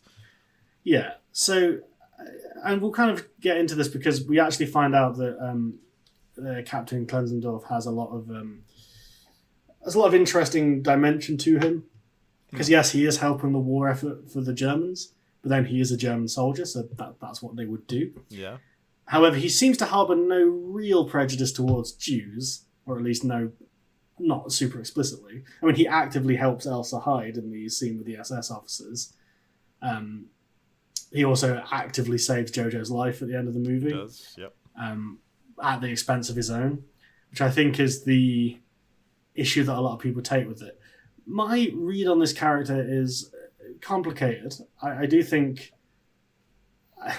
I think I can see why people come out with the idea of like, oh, he's supposed to be like one of the good Nazis in contrast to the crazy people like Rebel Wilson's character, or like the SS officers like Stephen Merchant's character. Obviously, enjoy. You can tell from that, and we'll get into specifics of scenes as we go along, but like when you meet that character, you can tell he enjoys what he's doing. Oh yeah, like there's a real sadism behind him. Yeah, and I just want to say to these people, first of all, I have a real issue with like this movie and people's media literacy, because this movie doesn't turn around to you and go, "The Holocaust was bad." It takes it as read that you know that. Like, there's no point to, and also like this is a movie. I think this is a 12 rated film in this country. I think this is a movie kind of geared towards kids in some ways, because this is a movie that's ultimately its message is saying like, question what people tell you, question what's going on around you, don't just accept the prejudices of your surroundings, or don't just accept the attitudes of the adults around you. I think it's kind of a theme of this movie. But also, like, what I would say, just on a historical basis, do these people who criticize that aspect of this movie, the Captain Klenzendorf character, do they think that every German was like a raging, evil, foaming at the mouth Nazi? Because they weren't. Yeah, this is something that comes up time and time again. Yeah, you still, to this day, you'll hear people of an older generation sort of lumping all German people together due to the actions of World War II. I actually don't think it, when we're talking about this, I don't think it's an attitude of the older generation. Because actually, I think it's an attitude that, I think it's just an attitude in general that people have, especially in this country. But like this idea that, everyone at this time, I suppose it comes from a certain historical like illiteracy, let's say, where people kind of think that seem to think that complicated people have only started to exist recently. Yeah. You know? And it's kind of like, oh, like everyone in the past was backwards and racist, and everyone in the past vehemently held absolutely not. That's just simply not true. It of course can't they be do. true. And that's not to say that, you know, the character in this movie, Captain Klenzendorf, is necessarily completely absolved of anything he may or may not have done, but like, you know, people were part of this machinery, and people were forced to be part of this machinery. You know, that's not that's not, you know, controversial or disputed. Like, that's just true. Like, bear in mind, the German army was a conscription army at this time. Like, not everyone who fought for Germany in the Second World War was a Nazi, you know? And, you know, that's a complicated fact to deal with, I know, but like, it's true. And this character, I think, is a good reflection of that, because he is conflicted. Like, he does have that patriotic side to him where he, you know, he does want to protect Germany, but then also he's able to recognize the madness of the regime around him. He's just kind of swept up in it. Yeah, and ultimately it's in his best interest to, you know, do what his job is, because, you know, being a man who is not exactly prejudiced against the Jews, it's not really something that he'd want to tell his superiors. Being a man who is obviously of the homosexual persuasion, not exactly something that he'd want his superiors to know about as well. It's in his best interest to just keep his head down and do his job. And don't forget, like, one of this character's major driving things is, like, he is essentially, you know, to use a word they use in the movie, a cripple, or he's considered as such because he went blind in one eye. And that is something that, like, at this time was, you know, plenty of disabled people were also sent to camps. Let's just say that. Exactly. It doesn't exactly fit the Aryan idea, does it? They were not treated well in this regime. So I think there's a lot going on with that character, and Sam Rockwell is one of my favourite actors anyway. He's tremendous. He plays it beautifully. So. Yeah. So yeah, I just kind of want to get that out of the way, because I know this movie has some controversies attached to it, and like we maybe delve into this more as we go along. But like, yeah, that's we've covered some of the critiques of this movie. So I think, without giving away the Kino or Inferno, like, this is a movie we're both broadly positive on, right? Oh yeah, for sure, for sure. Yeah. I mean, I hadn't seen this movie since I saw it in the cinema when it first came out, so it'd been quite a while. But I do remember it quite vividly. There's a lot of scenes that really stuck in my head. Particularly the character of Yorkie really stuck in my head, because he's kind of something of a breakout star. He was a very memorable character, just so funny. Even on this time watching it again, I found Yorkie hilarious. I think one of my biggest criticisms of the movie is he's not actually in it as much as he should be. But, yeah, he's kind of peppered throughout. Yeah, and every time he appears, he kind of steals it. He is great. So yeah, Yorkie is JoJo's chubby little mate who always has a hilarious reflection on the situation. Just like his overall demeanor and just like the way that actor delivers his lines, it's just so fucking good, so funny. So let's move through the plot a bit. Yeah. And kind of now that we've said all the things. So this movie opens with JoJo preparing for his first day of Hitler Youth Camp, and we quickly learn that he is talking the whole time to his imaginary friend version of Adolf Hitler, who is obviously played by Taika Waititi. Which is just masterful, in my opinion. I think it's just such a great touch that he himself plays Hitler. Yeah. I mean, part of that was because he knew that a Polynesian Jew would annoy Adolf in real life, well, obviously, playing him. Like, again, like we said, you ultimately have to ridicule and strip them of all power. That's the point. Yeah. And obviously, so we see JoJo's kind of first few days at camp. We're introduced to Captain Klenzendorf. We also meet Rebel Wilson's character, repeat offender Rebel Wilson. Although I think she's quite good in this movie. Yeah, I think she's quite good in this movie. I mean, she kind of plays the kind of a cliched German Hausfrau, I guess. But like, the idea is that she's like this. I think they add an interesting dimension into her character where she's very fanatical, but she's clearly using her status as a way to kind of, you know, justify her life, basically. Like, she says she's had 18 children for Germany at one point.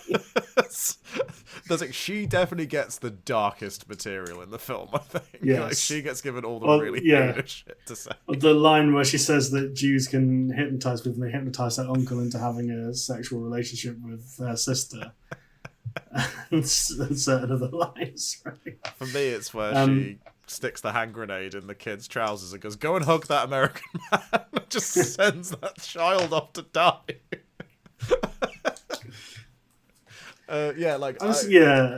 Typically, as we've spoke about previously, not the biggest fan of Rebel Wilson. However, no, she's good in this. She is good in this. I think it's a simple case of her kind of brash comedic style fits this character, and also she's just given good jokes to work with, and I think again, she's sort of peppered throughout the movie as well, and maybe I feel like she should have got a few extra bits to do, but every time she is in the movie, she is really funny. I think I'd say about a lot of the performers in this movie is that they're not in it as much as you think they'd be, considering they're quite big stars, but they really do hammer it home when they do get there. Yeah, and so yes, we're introduced to the camp. The boys are being taught, how to fight for Germany, essentially, and the girls are being taught how to have children cook and clean. They hammer that home.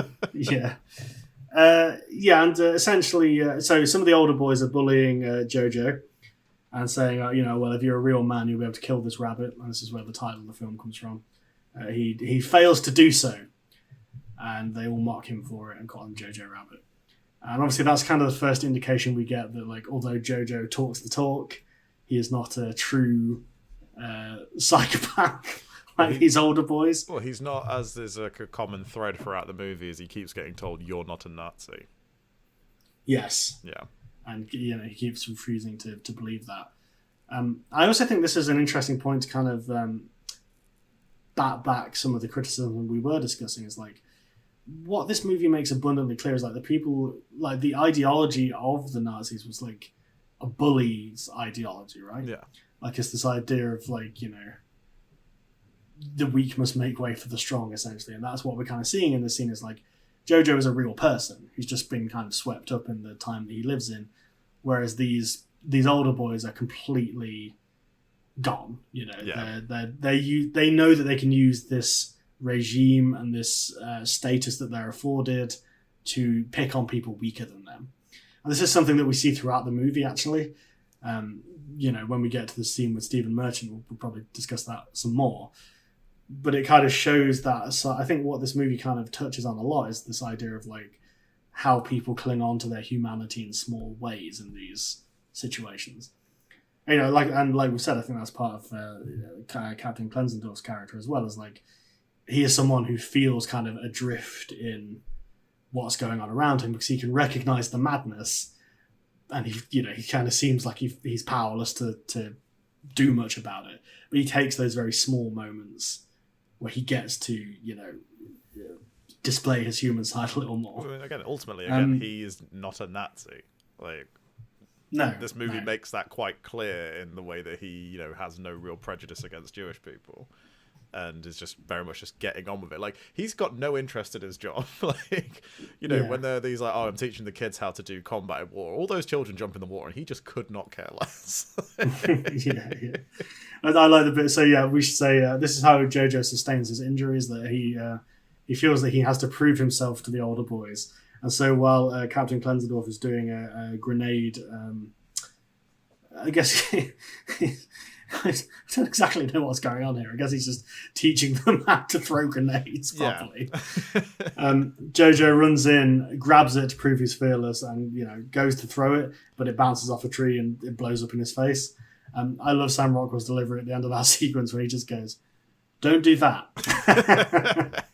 One of my favourite visual gags in this movie comes after that, was the whole montage where it's from JoJo's point of view as he's being taken to the hospital, and we just see like the shocked looks of everybody, you're like seeing his face, and obviously Rebel Wilson says that he looks like a Picasso painting and stuff.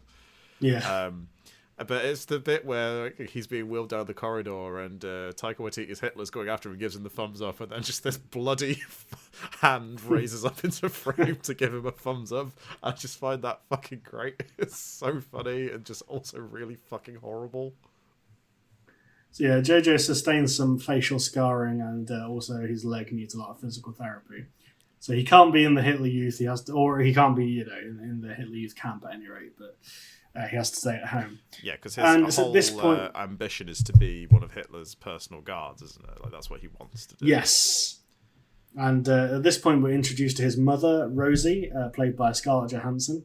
And my repeat God, offender. what a performance ScarJo gives in this movie. Yeah. I didn't want to get too ahead of that, but like I remember that mostly from this movie, just how fucking good she was in it. And watching it again today for this, like equally just as impressed by how great she is. And we obviously, I think we're a pro ScarJo podcast. We've made that abundantly clear before. Well, we're not pro all of her choices. No. Ghost in the Shell? Yeah, No well, thanks. she probably wanted another wing putting on her house, and that was an easy way of getting it. But, nobody's perfect. Okay.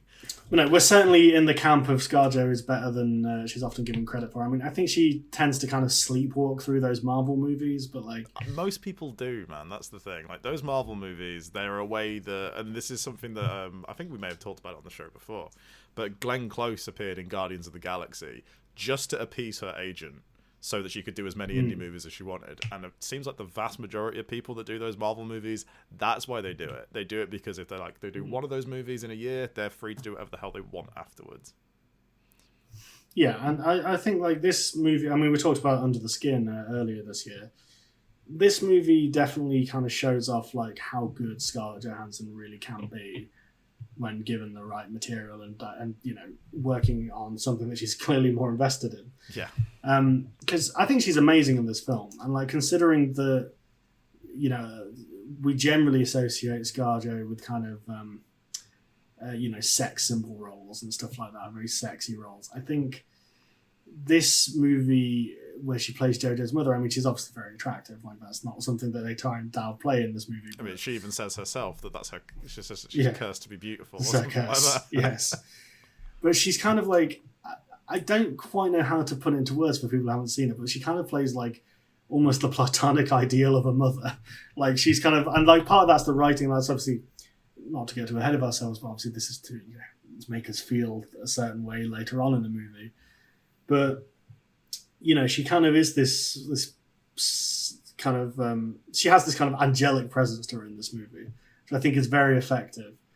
And she kind of undercuts all of JoJo's weirdness and kind of racism with humor, and she deals with everyone with a kind of sense of she has kind of a sense of grace and a sense of humor to her that I think really sells this character. And honestly, like, I think she was robbed of an best supporting actress Oscar this year. 100%. Like, she just exudes warmth in this movie. Like, I love the fact that every time JoJo tries to, reel off all this, Nazi propaganda bullshit, she's always just very much trying to say to him, like, life is beautiful, we should appreciate things, like, we dance to show that we're free. And like, she's just somebody who just sees the inherent goodness in people and is genuinely so disgusted by what is happening in her country and makes every effort she can to just make any environment she's in that little bit nicer.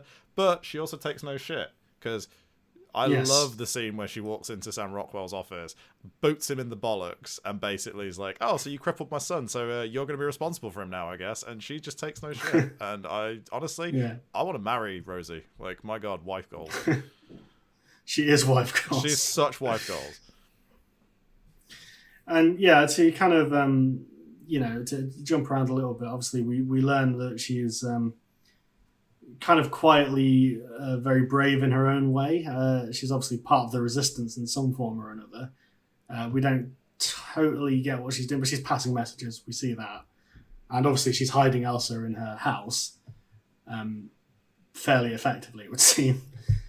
And I mean, it's kind of implied, because at the start of the movie they say that or one of the older boys taunts JoJo, saying that his dad's deserting, because no one's heard of him from him for 2 years. And the movie doesn't quite give you any updates on where JoJo's dad actually is. They just say that later on, Elsa says that, "Oh, your dad was part of the resistance as well." So obviously, from that we can kind of glean that he either did desert, but for noble reasons, or he is dead.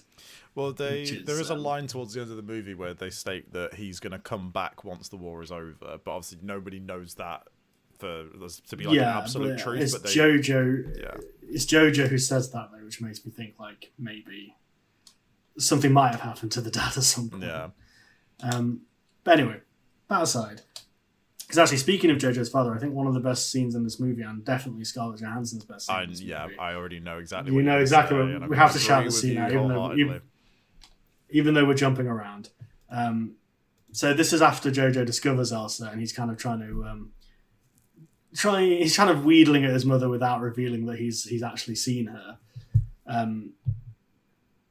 So they have this tense dinner situation where JoJo points out that Rosie's not eating anything, which he knows obviously is because she's going to take it to Elsa. But then he's like, "Oh, I'm going to eat more of the dinner." And anyway, the situation devolves from there, and he goes, "I wish my dad was here, so I wasn't stuck here with you." As she goes, "Oh, you want your dad? Well, let's see." And she kind of acts out this crazy routine where she puts on like his military coat and like blacks her face so it looks like a beard with the coal from the fire. And she does this incredible scene where she's acting out like what his dad would say if he was here, but also, pretending like responding to him as herself as well. It's like a real like masterclass of acting scene. Because she really conveys that frustration that she has with JoJo and how he's become kind of consumed by the Nazi propaganda.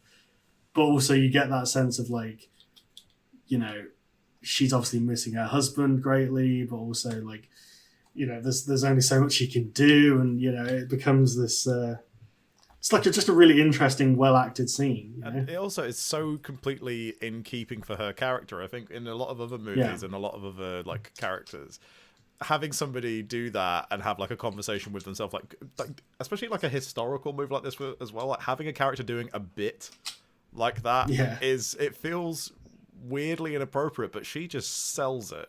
And everything else. Because we should say about Rosie, she's got bits. Yeah, she's always doing bits. Yeah. I love when she ties his shoelaces together. He falls over. Arguably a terrible again, man. Yeah. But I think that's what makes us love her so much. Not just because she's funny, but because she's bringing humor and joy to him constantly. Yeah. Even though he's kind of, she says to Elsa at one point, like, "I feel like I've lost him." It's like he's become a ghost as well. Because actually, one thing we've glossed over is is JoJo's sister Inga has died at some unspecified point, right? They just say that she's dead. Yeah, she's dead. We don't know how she died, but also it seems like not a lot of people in the surrounding area are aware that she's died as well. That's a plot which point implies she died of illness. Yeah, and it's kind of.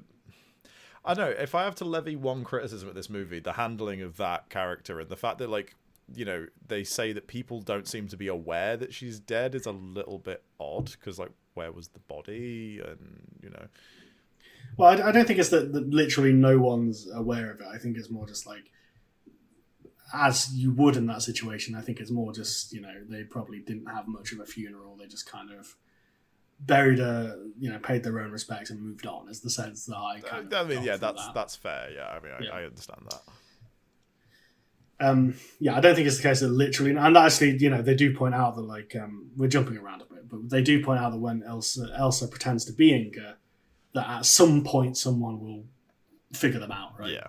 So it's, they blagged it well enough to get them away from them for now, but like, someone will eventually go like, well, what actually happened to this person, and find out that they died.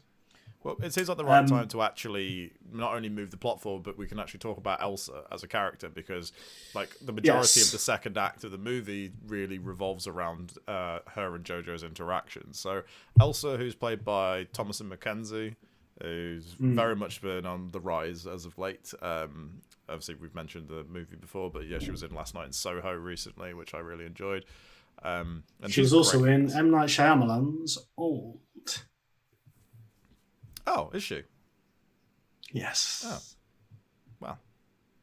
She plays one of the kids who becomes old. Okay, well, she's in it. I might have to check it out then, because I like her. I like her a lot. But I like her in this movie. I think she's really good. I love the relationship that she has with JoJo throughout. I love that whenever he's asking her questions about like Jewish people, she just feeds him the kind of bollocks that she knows that he wants to hear, even though it's all completely bullshit. Yeah, well, she kind of adds in like a little bit of like romanticism to things, I suppose, as well. Like it's not entirely. I mean, there are parts where she's just fucking with him. Yeah. You know, I think that she's a really interesting character and like played very well by Thomasin McKenzie as well. Because you see this constant kind of push and pull between her and JoJo, where she knows like he's a kid, so there's only so much you can blame him for his views, but also, you know, he's obviously part of this machinery that's like keeping her people oppressed, and you know has killed most of her family from the sound of it. And I think she rides that line really well, where she does, you know, become affectionate towards him, but also, you know, is always on her guard around it. And although she knows she can push him a little bit and poke him a little bit, there's always that sense of like, you know, there's only so far I can go with this, and like there are moments where she does just storm out because he says the wrong thing. Yeah, I kind of wanted to like get your thoughts on like what do you make of this relationship between these two? Because obviously we've said that for some people it kind of sat uncomfortably because they felt like it was almost this thing of like, you know, using the Jewish character to redeem the Nazi character. Which I can kind of, you know, I can understand that concern, but like, you know, what are your thoughts? I don't think, again, same as with a lot of the criticisms of this movie, I don't think it's as black and white as that. I think ultimately, yes, you could argue that her as a character is merely a plot device to address the sort of thematics of the movie and as a way for JoJo's character to basically have his arc. Like, without her, he doesn't really have an arc. Like, she's completely central to his story. However, I think the relationship between the two of them is actually quite well realized. I like the fact that it kind of goes down this route of like JoJo falls in love with her, but she's just like, you're a little brother to me. And because there's a potential for that to go down weird avenues, you know. Oh yeah, and we should say like he's 10 and she is like 16, at least 17, 18. She's at least well, okay. I know that at the time the actress Thomasin McKenzie, because I actually did do the math just because I knew this would come up. She was 19 when they made this. Yeah, because don't they say that Inga died when she was 16? Oh right, yeah. So she must be around that age. Because she says that she was Inga's friend and classmate. Yeah. So they should be of like the same sort of age. Yeah. But also, so yeah, she's like 16, 17 at most, right? Yeah, because obviously the line comes up, "Do you want me to kiss you?" Which I was like, not sure you should be offering that out, love. That's a bit weird, but yeah, there is potential for that to have like inappropriate connotations. But I like the fact that the movie never goes down that route, and obviously, you know, JoJo's well, he's infatuated. Yeah, exactly. It's an infatuation, and it never goes beyond that. Even though at the end when he says he loves her, I think it's like he does feel a sense of love for her that he maybe confuses with more romantic love, whereas she just sees that there's a bond between them because ultimately, you know, they do share a connection, and she has completely reshaped his worldview and allowed him to kind of grow as a person.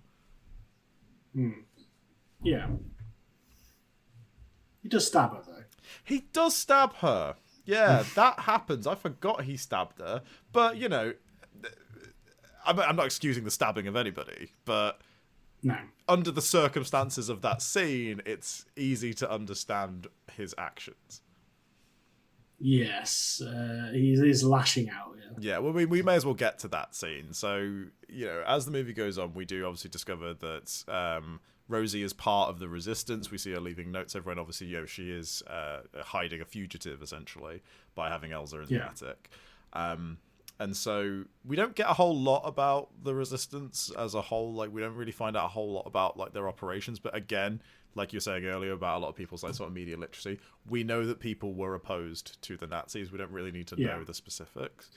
I will say, just to kind of temper my comments there, like, I think a more valid criticism of this film perhaps is that, like, if it's intended to educate people about, you know, the time period and what the kind of general climate was like, it certainly relies on the audience knowing more than maybe some audiences would. Yeah, which, you know, I think that's a valid criticism. Yeah, which makes sense. However, you know, I feel like enough people know about, you know, Nazis and that there would be a pushback against that, you know.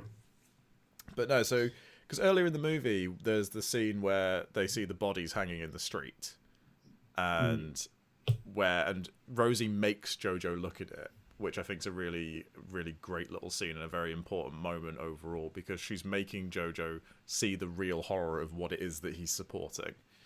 And when he asks, what did they do? She says they did what they could. And, you can see that she, in that moment, sees that this is a very real possibility of what could happen to her as well. And it almost feels like she's kind of making JoJo aware of that without outright saying it. And that's a line that comes back a few times as well, because when she's pretending to be JoJo's dad in that one scene, acting as him, she has a go at him, but then kind of comes back and says, "Oh, look after your mother, don't talk to her that way. Like she's doing what she can." And then later on, when JoJo has renounced Hitler, basically, he kind of parallels the opening scene where he's talking about like, "Oh, I'm going to be strong and fierce in the Hitler Youth." He's talking to himself in the mirror again, and he says, "You're going to do what you can." Yeah. So that's something that kind of comes back throughout the movie. So I just wanted to flag that up. It is a recurring line of dialogue, which I think again it's peppered throughout really quite nicely. But then we get to the scene that I think most people remember in this movie. Yes. Well, the two scenes that people remember. First off is where the Gestapo show up at JoJo's house whilst Rosie is not there, which features the incredible sequence of an entire room full of people just saying Heil Hitler to one another. Which, in the cinema, when I saw this, got a huge reaction. And watching it again today, laying in bed with one of my cats on me, I was still chuckling away to it. So, well, this is one of the things that I did actually really want to flag this sequence up, when, especially in relation to people's criticisms of this film.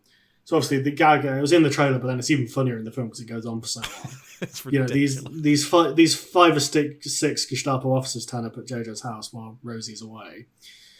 And, they all Heil Hitler, Heil Hitler, Heil Hitler to him, and he heils Hitler's back to each individual one of them.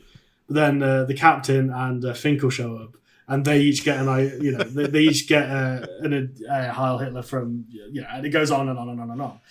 And that's really funny, and it gets a laugh every time, and it got a really big laugh in the cinema, as you say. But then as the SS start to sweep through the house, and they're looking around at things, and because we know that before this, Elsa was just kind of wandering around the house and taking a bath and stuff, so she's not had time to hide. And she comes out dressed in Inga's clothes and pretends to be Inga. And there's this very, tense exchange where they ask her for her papers, and Captain Klenzendorf takes the papers off her, because obviously he knows she's not Inga. And this is something as well to kind of flag up your criticism of like people don't know that Inga's dead. It is implied that he knows that she's not. Yeah. I mean, and also when she says the wrong date of birth, we know that he's seen a different date of birth, but he still gives the papers back and pretends like she said the right thing.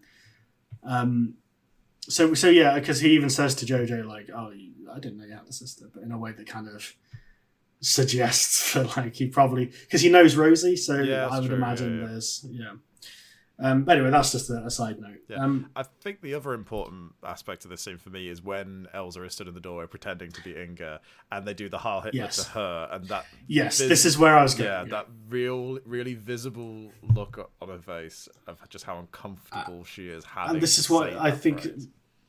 I think this is what works so well in this movie. It's like there's so many sequences like that where it is funny until it isn't. Yeah. And like I think that scene, that whole sequence with the SS officers is a great example of what we're talking about there. Like, because you're right. When they repeat the Heil Hitlers to Elsa pretending to be Inga, it's uncomfortable and it's tense and it's not funny anymore. Yeah.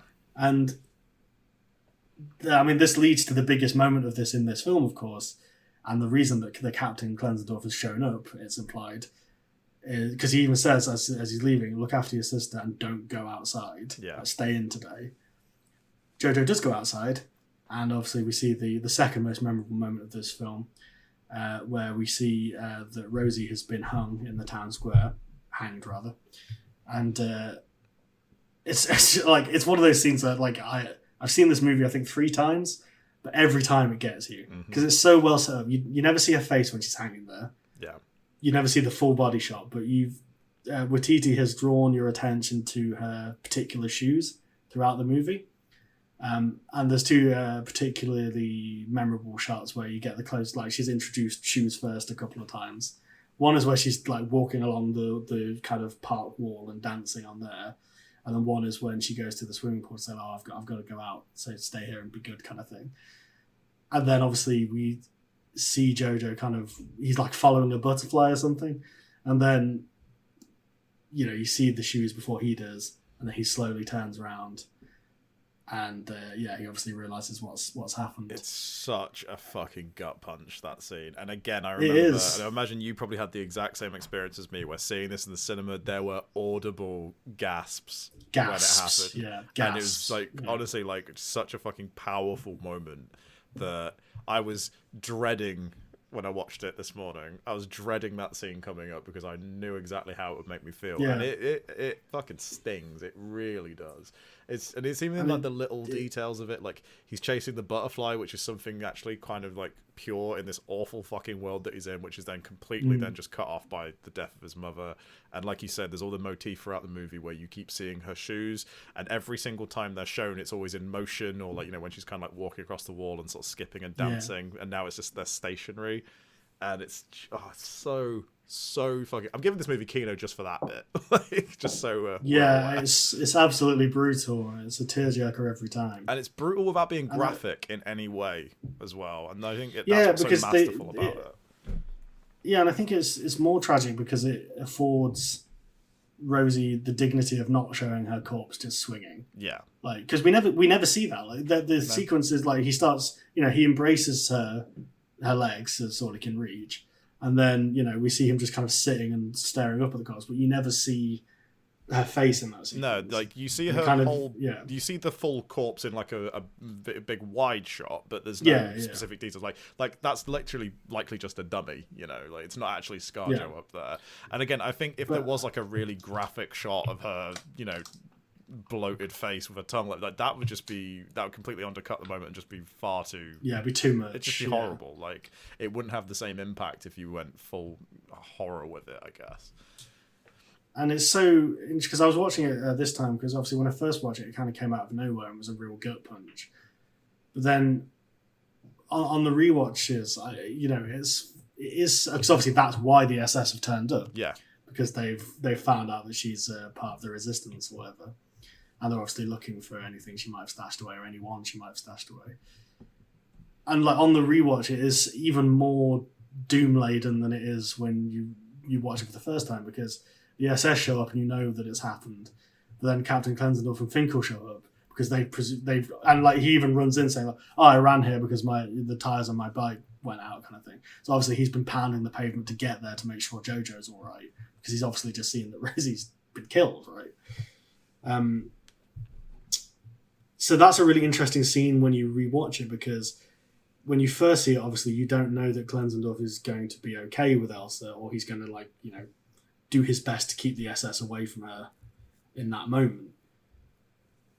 Obviously on the rewatch, it kind of changes the implications a little bit, because obviously as soon as he lays eyes on her, he knows, oh, this is why Rosie was killed. Like, this is what's going on. Like, and if I don't say something, or if I don't do something rather, then, you know, the boy could die, the girl could die, I could die. You know, this could be a real situation. Exactly. There's such a knock-on effect, isn't there? There's even that scene in the swimming pool where JoJo says, "Oh, if I find a Jew, what do I do?" And he says, like, "Oh, well, you know, you tell us and then we tell the SS, and it's a drawn-out process. And obviously the Jew will be killed, the people hiding her will be killed, and probably a few more people because these are paranoid times." And it kind of comes along. Yeah, it's a funny line, and it comes across as typical of his kind of gallows humor. And that's what I mean about this film. And like, there's so much stuff that, like, it's funny until it isn't, and that's what I think is so effective about this film. Maybe versus you know, some more harrowing dramas perhaps, is like this movie really plays with the tone and really, like, hits you with the hard moments. And like, because we got to see Rosie and like what an incredible person she is, the fact that she's so brutally killed and is off screen and it's just cold like that is even more of a gut punch than it would be if the whole film was very dour and kind of, you know, Just not to say that there's no place for dour films about this. No, of course. But, you know. It's perhaps a strange comparison, but like one film that this kind of reminds me of in a way is like Pan's Labyrinth. It has that same thing where there's like this sense of fancifulness and wonder.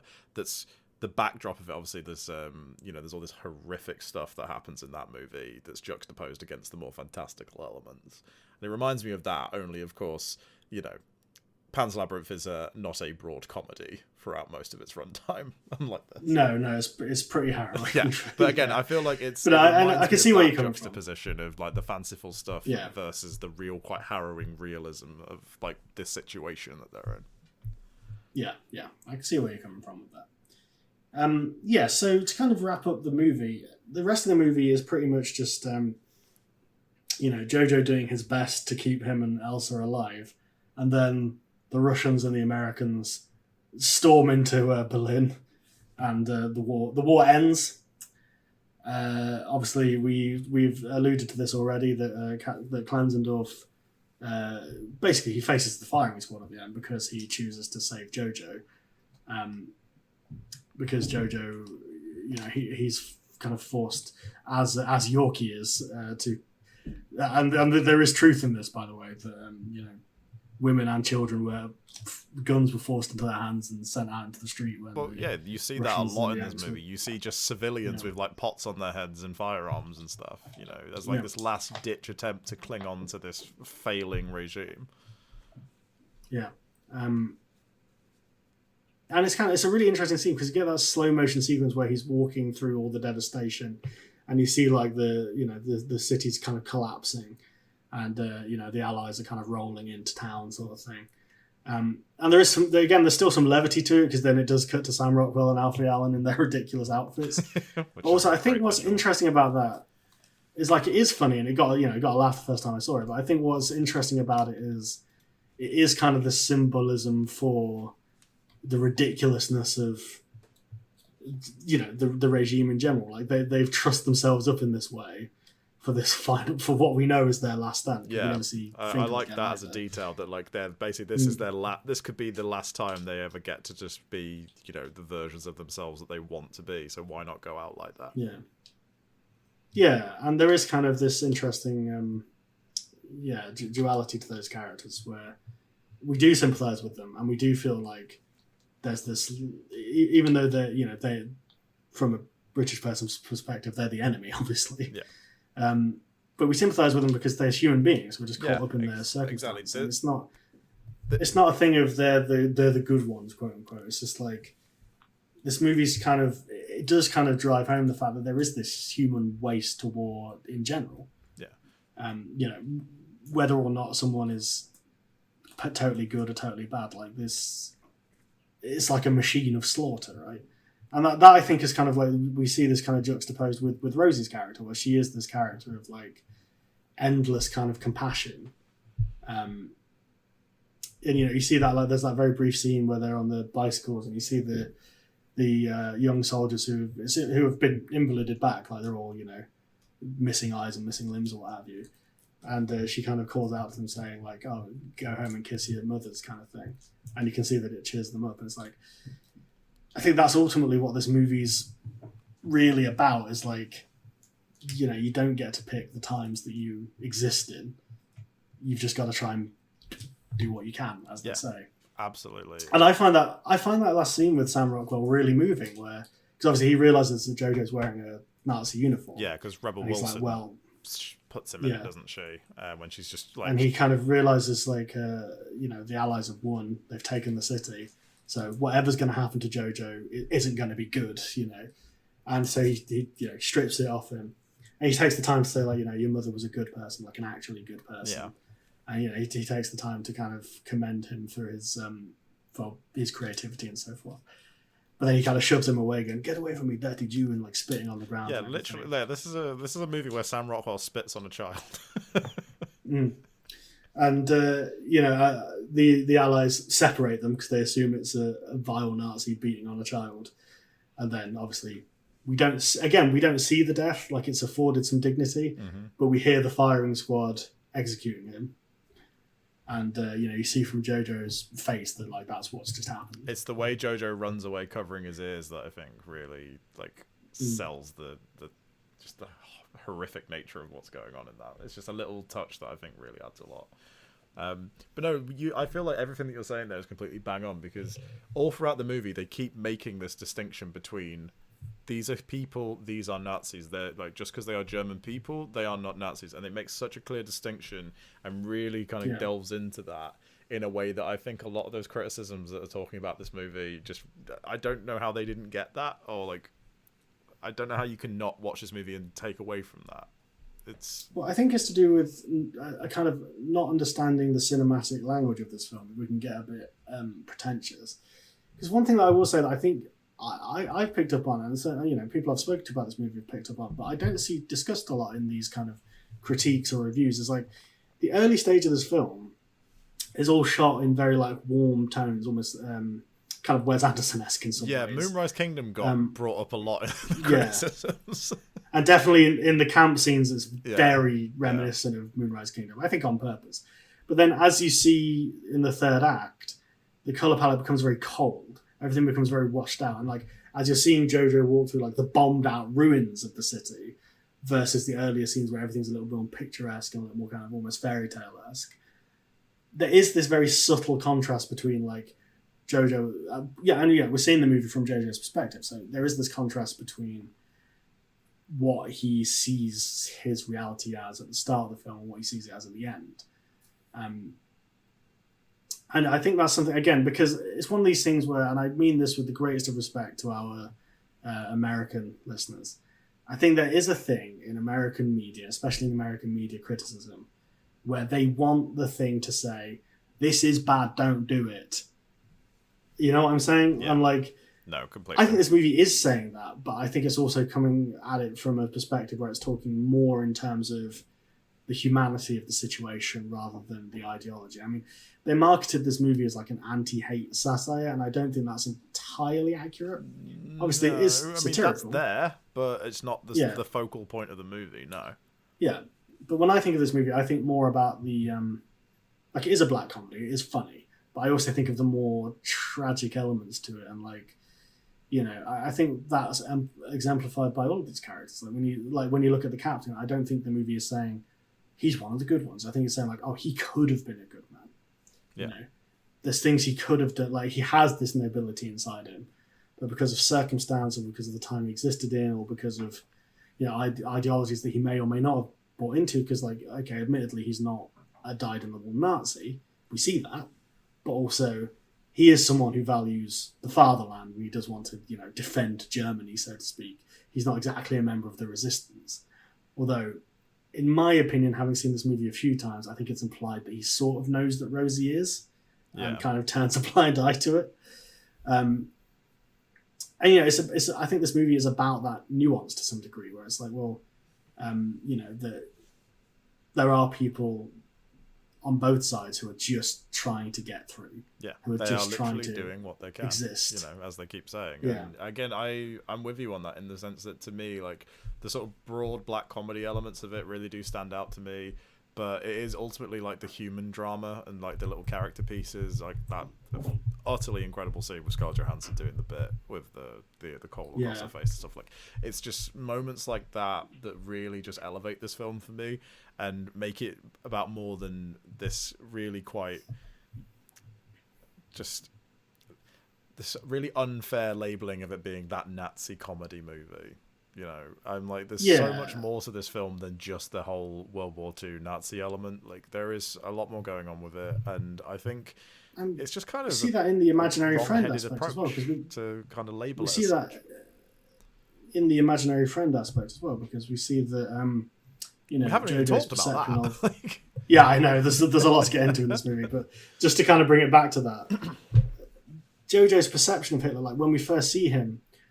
The humour is derived from the fact that this version of Adolf is, fairly nice, it would seem. Buffoonish, and buffoonish. But then as it goes along, you get the more and more of the sinister elements as he starts to see Hitler for who he really is. I love this sequence where, I love the reference earlier on to where Hitler says, "Oh, I've got to go, man. I'm going to I'm having unicorn for dinner at mine. And then later on, we get a callback to that, where he's eating unicorn meat whilst JoJo's like barely got any. Like he's eating out of garbage, basically. Which again, that goes back to your point about reading the cinematic language. It's all there on screen. It's always very visual storytelling. And again, looking at that as well, I mentioned this to you off mic, but I wouldn't be surprised if on some level Taika Waititi sees Drop Dead Fred as being some kind of influence on this movie, at least in some facets.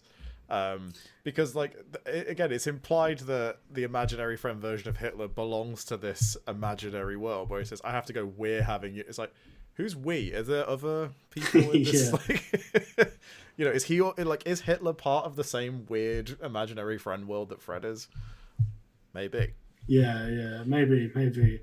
But I also think one thing that I picked up on this time around as well. So in the scene where JoJo has to kill the rabbit and can't do it, there's a really interesting bit where Hitler, who we obviously know is, JoJo's projection of Hitler, it's him kind of looking for a father figure, it's implied, which is a theme in a lot of Taika Waititi's movies, actually. Shares a theme with Drop Dead Fred there, where both protagonists who have imaginary friends are lacking a father figure in their life, and in some ways that imaginary friend fills that void for them. Yeah, I think it's interesting that just Hitler Taika Waititi as Hitler has this speech where he's saying about the rabbit is a good animal to be because it's crafty and clever and it lives in a harsh world but it survives. So that's interesting. It's because obviously that kind of foreshadows how JoJo starts to see Elsa, but also I think it's interesting because he then goes on to say in my empire all animals will be welcome. And it's a really subtle thing where it's like, this image that this boy has of this man is so wrong. Yeah. And it kind of flags that up immediately. Like what he's looking for is this father figure, is this sense of belonging, is this, as Elsa even says, you're not a Nazi, you're a little boy who likes to dress up and wants to be part of a club. Yeah. And it's literally that simple. Yeah.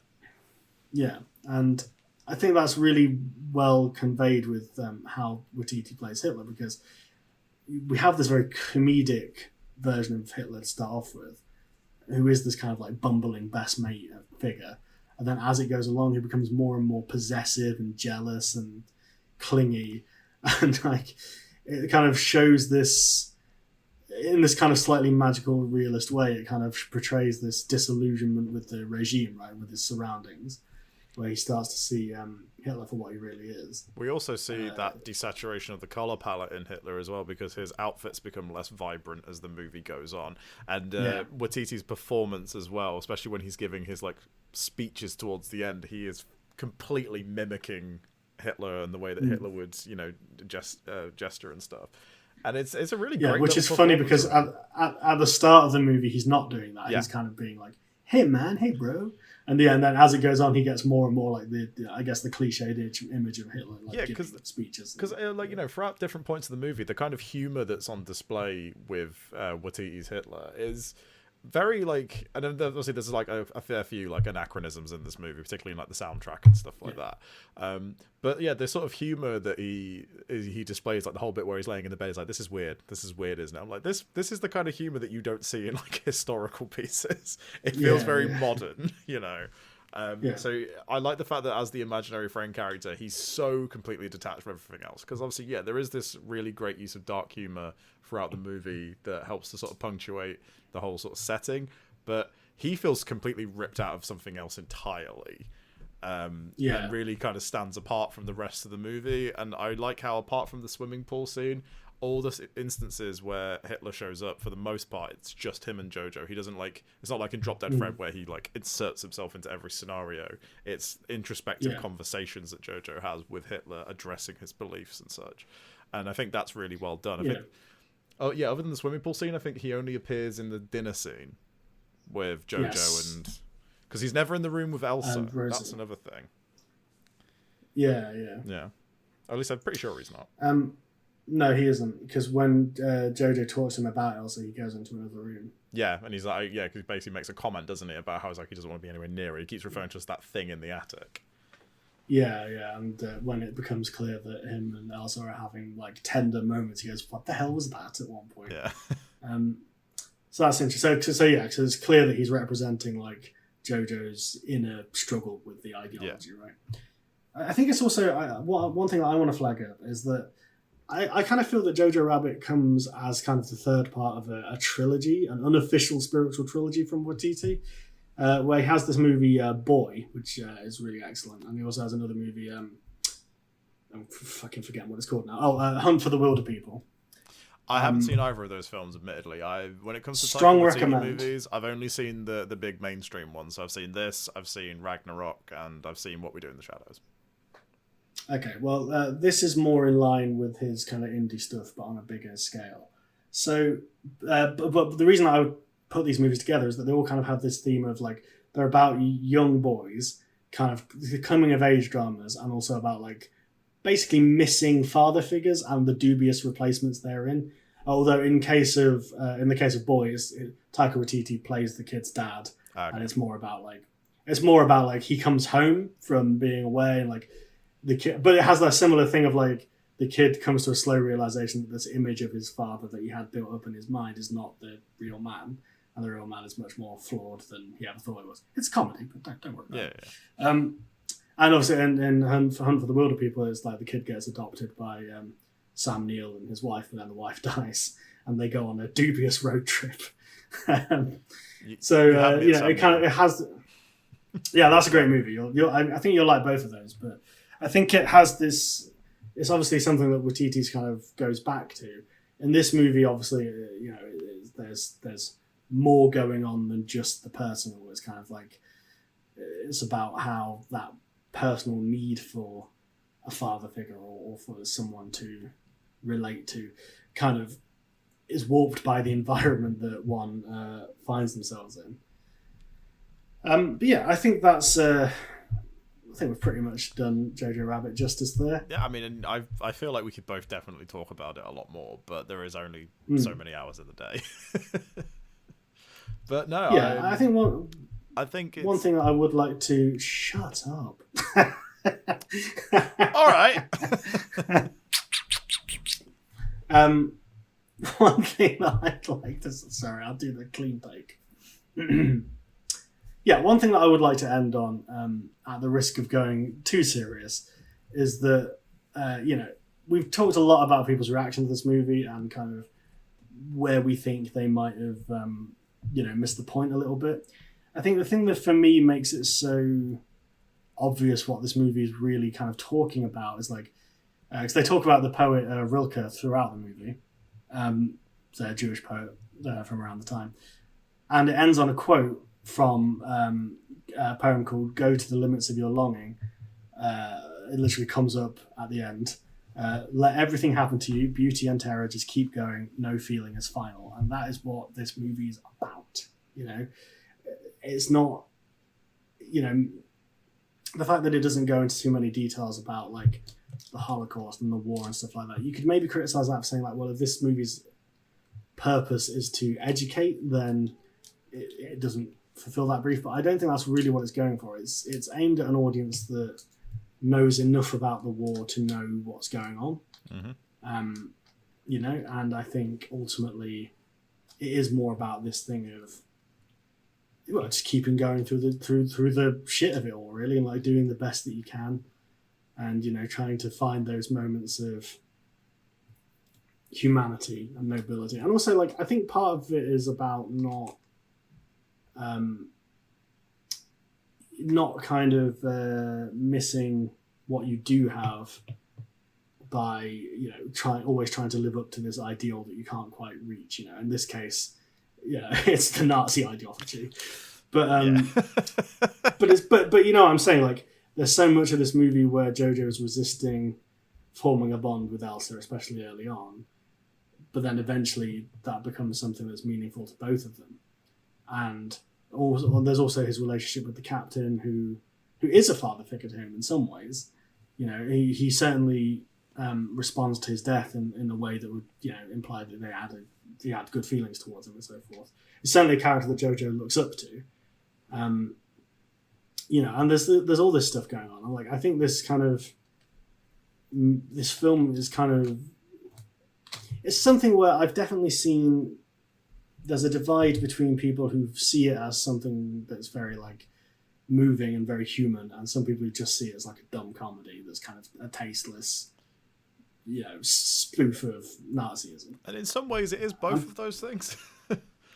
Yeah, I think it can be both. Yeah, I think it can absolutely be both, but I don't think either element is truly at odds with the other. I think it's a very rare case of being able to take quite sensitive subject matter, inject humor into it, and still have a point and actually be able to say something.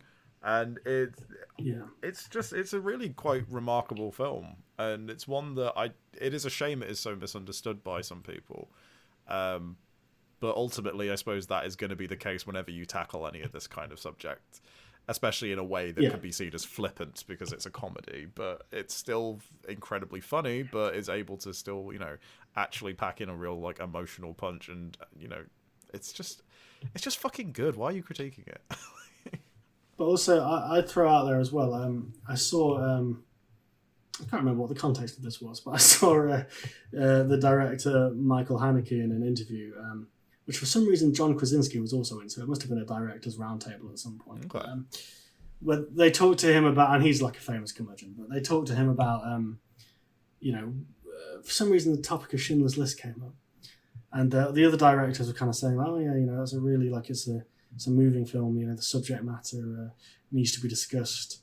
And Haneke made a point that I don't necessarily agree with, but I think is really interesting, where he kind of said the idea of portraying the Holocaust specifically, and and using that as a form of entertainment, and having scenes of tension where Jews are going into the gas chambers, and the suspense is being derived from, is the shower going to turn on or off? Is there going to be gas or water at this time?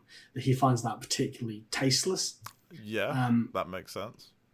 And he finds that to be almost abhorrent. That's almost not to him. That's almost he's also he hates American cinema in general. So just some context there. But I kind of I think I agree with him a little bit. And I think when I look at this movie, I kind of think I prefer things like this that are trying to get at something more human by discussing these topics than... I'm not knocking Schindler's List specifically, by the way. I'm just saying, I think there are... The movie that comes to my mind, and this might be a controversial take, is The Boy in the Striped Pajamas, which, to my opinion, is 2 hours plus of misery porn. And I kind of think to myself, yeah, the Holocaust was awful, wasn't it? What is this film telling me about that? I actually think what something like JoJo Rabbit does is it kind of looks at these things and kind of, all right, you could maybe just say that the humor is tasteless, perhaps, and I think that's a personal taste issue. But what this movie is doing on a deeper level is kind of saying, this is how, normal people, real people get sucked into these ideologies, and this is how these ideologies kind of fester and are... Yeah, I think there's complexities to that. The captain, for example, is a character who knows what's going on is wrong, but doesn't do a whole hell of a lot to prevent it.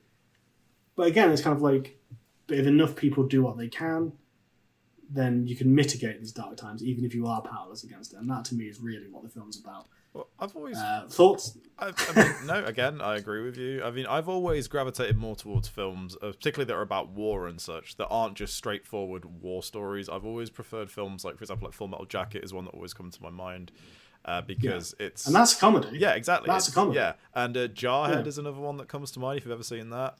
I've always kind of preferred films that tackle that kind of subject matter, a sense of humor really does help, but where it's the focal point is not just patriotism, we won, warfare. It's I like it when they use it as a vehicle to actually explore characters and explore ideas, and use it as a way of being kind of a bit more of a pointed critique of the whole thing, as opposed to... Because I fucking hate war movies where the whole thing is just a patriotic jerkfest that ultimately is just... Yeah, I think that's the other side of it. I find that sort of stuff I find crass, personally. Yeah. And I kind of think, there is something to obviously, a subject like the Holocaust is something that's going to come up, time and time again in cinema, because it was such a major world event. It's and from Jewish creators as well. Like I've talked about Spielberg, and obviously Waititi is Jewish extraction himself. You know, it's something that Jewish people obviously have to confront as part of their, you know, emotional lives, I suppose, is this element of not only the prejudice that they still have thrown towards them, but, you know, the fact that there is this, like, world-defining event. There was this, you know, a massacre of their people, like, as well as, you know, and obviously I do want to say, because there are going to be people listening, like, we're not doing down the other victims of the Holocaust by mentioning the Jews. It's just that it was predominantly Jews, and, you know, that's what this film is really tackling. Yeah. Although obviously it implies certain things about this film also kind of, you know, touches on like disability and how that was treated, and homosexuality as well. Obviously, is hinted at. Yeah, so I think that's kind of got some heavy subjects here. So let's get into. You know, let's not. I think after that conversation, it'd be crass to say Kino or Inferno. No, because it's so Kino. It's blatantly Kino. obvious Yeah. what we think of this film, and it's it's a great movie. And in a way, I'm actually quite glad that it had been a fair few years since I'd last seen it. It kind of felt like a treat watching it again, and I will absolutely watch this film again. But I think I might wait another few years, because I mean, when did this film come out? 2019. 2019. Okay, not that long ago, but obviously COVID happened, so everything feels like it happened like 5 decades ago. Yeah. So it's not been that long since I'd seen it, but it was an absolute delight to watch it again. It really was, and I think it's incredibly funny, very touching, very moving, really well made as well, brilliantly performed. It's just great. It's just a great movie, and it really is a shame that there's. Because one character we've not, one actor we've not shouted out is Roman Griffin Davis, who plays JoJo. Of course, yeah, he's great. He's fantastic. Yeah, and you know, child actors, it's variable, but he's fantastic in this. Yeah, really well cast. Yeah, and his chemistry. Fun fact. Some of the the clones who Rebel Wilson sends to their death at the end. The two of them are his brothers, actually. Oh, okay, fair enough. No, that's a really good joke. I like the fact that like it at least gets at least one eugenics jab in there, just cause.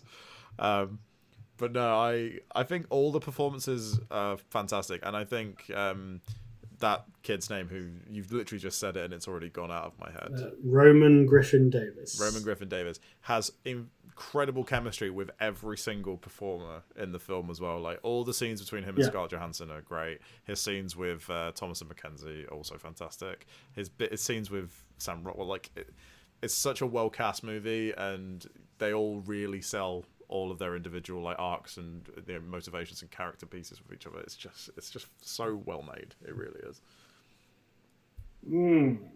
Well, that's a double Kino on JoJo Rabbit. Where are we in the queue? Have we moved? We have moved. I think we've moved half a meter in the entire time. So we're still in Land's End. Recording this pod. Oh yes, we have not moved from there yet. So what about another 4 hours, maybe something like that? Well, hopefully by next week we'll at least be in London.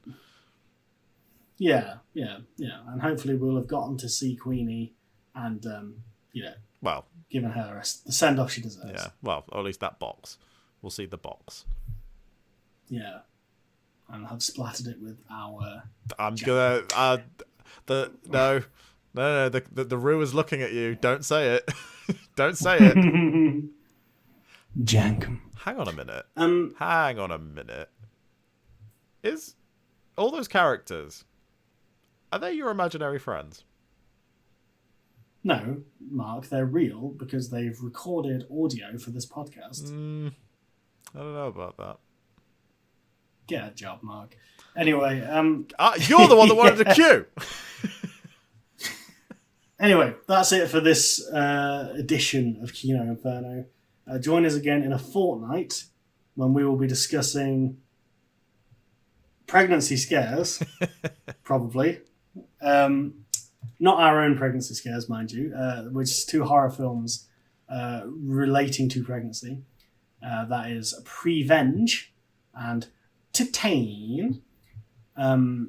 Oh god, we're both gonna have to watch Titane again. Yeah, Jesus I've been somewhat dreading next week's episode because I watched Titane not long ago, and the fact that I have to watch it again within such a short space of time is quite daunting. But tune in next time to find out why, because if you haven't seen I feel like I want to flag up at this point as well. If people haven't seen Titane, watch it. I know some people listen to this podcast without watching the movies, and that's fine. But please watch Titane beforehand, because we are going to spoil it, and it's one of those movies where... Well, it's one of those movies you can't discuss without spoiling and it. honestly, also... it would be such a shame for you to listen to this episode and have it spoiled for you, because, to put it bluntly, Titane is an experience. It is fucking wild. I still don't completely know what I think about that film. On that bombshell, you can find us on Stitcher, Apple Podcasts, sometimes on YouTube if Mark can be bothered. Yeah, it's hit and miss, to be honest. Twitter, you can find us there. I mean, I don't think either of us have updated the Twitter for about 1,000 years. I really haven't, no. We're on there, though. We're on there, probably talking about like episode 2 of this season. What haven't I said yet? Apple, Stitcher.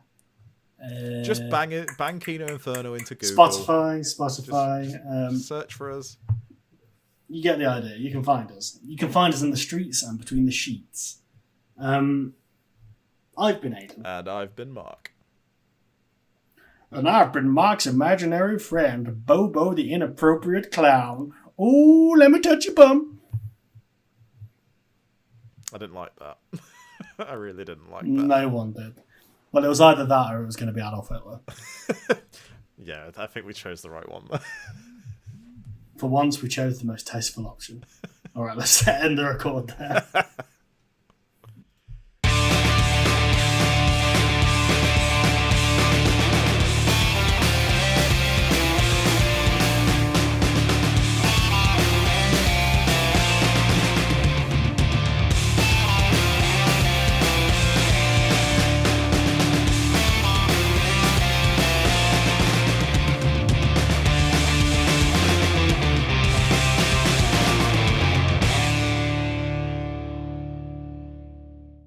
Hi, Queenie. You look sexy. But listen, wear your hair long. I prefer it that way.